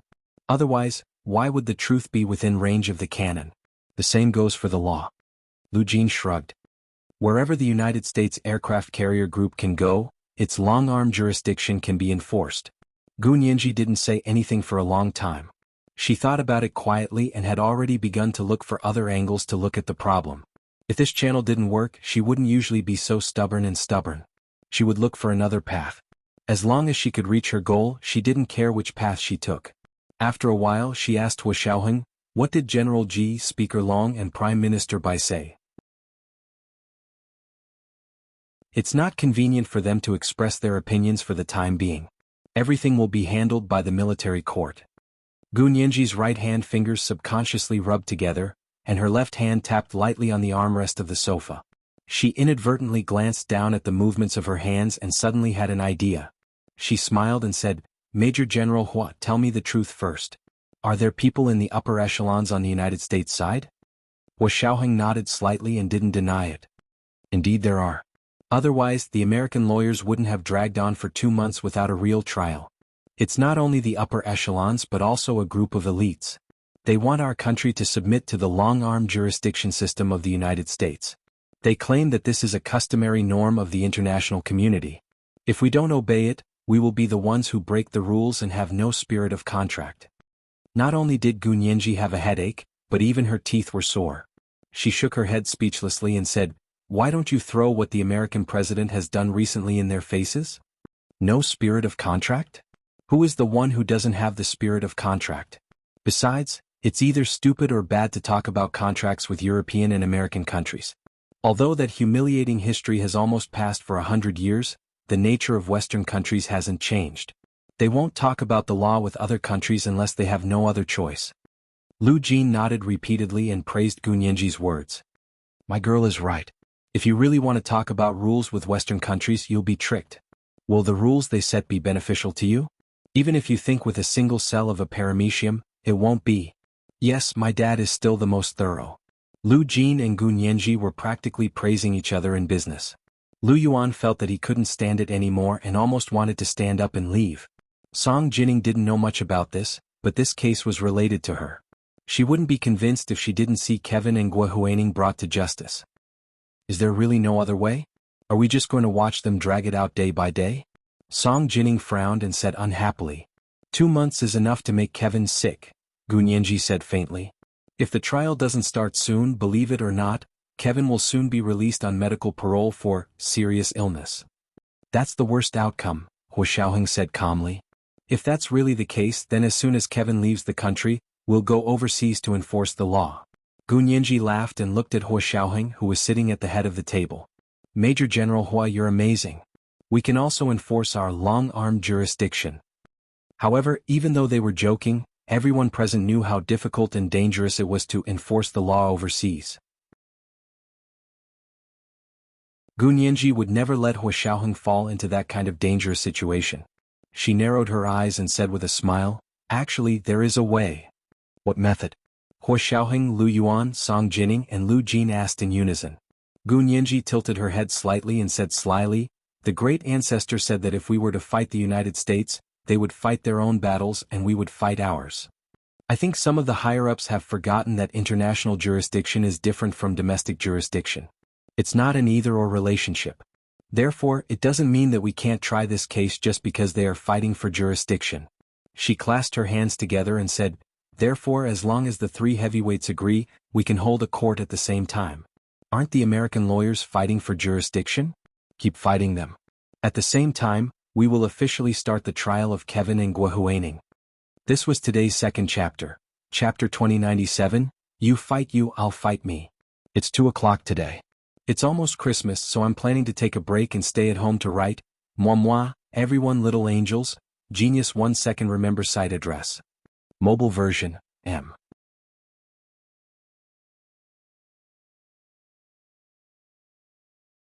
Chapter 2110. Hu Xiaoheng made a prompt decision. He immediately stood up and said, "I'll go discuss it with General Ji. If it works out, Miss Song can entrust Nianji to be her lawyer." Both Song Jining and Gu Nianji were actually the other party's targets, but because Hu Xiaoheng had protected her in time, Gu Nianji had basically escaped unscathed. It was hard to say whether she was a victim or not. However, Song Jining had been kidnapped by Deputy Director Jia, and her life was in danger. Therefore, in the end, the military court only filed a case of kidnapping.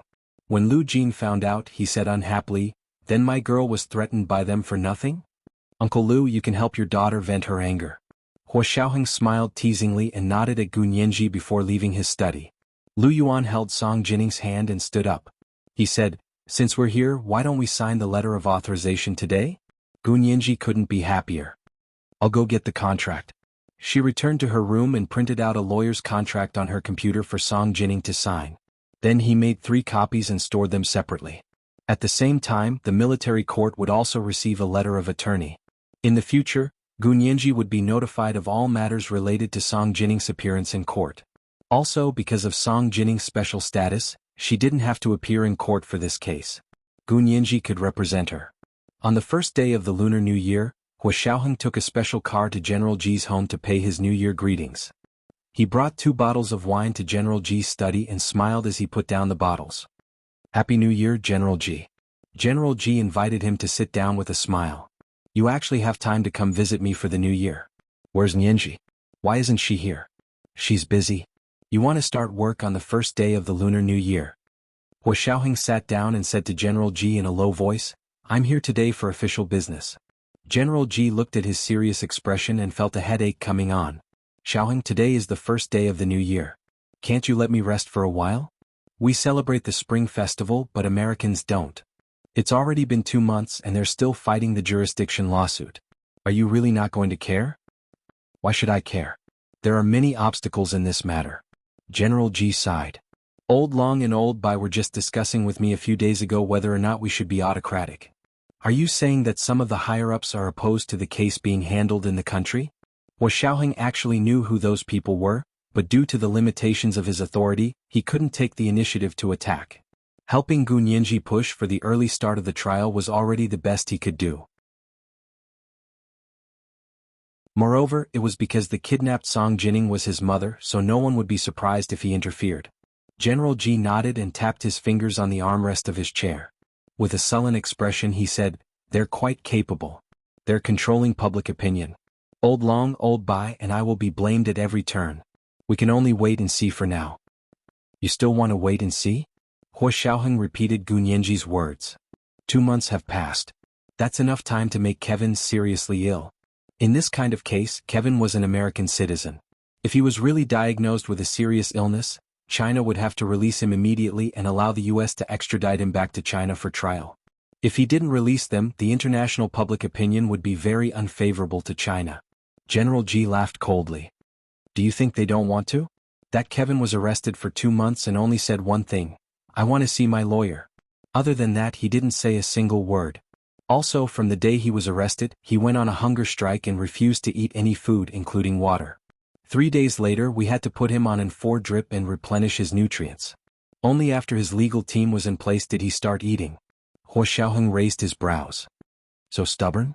Then he's definitely not an ordinary person." General Ji was so angry that he laughed. "Of course he's not an ordinary person.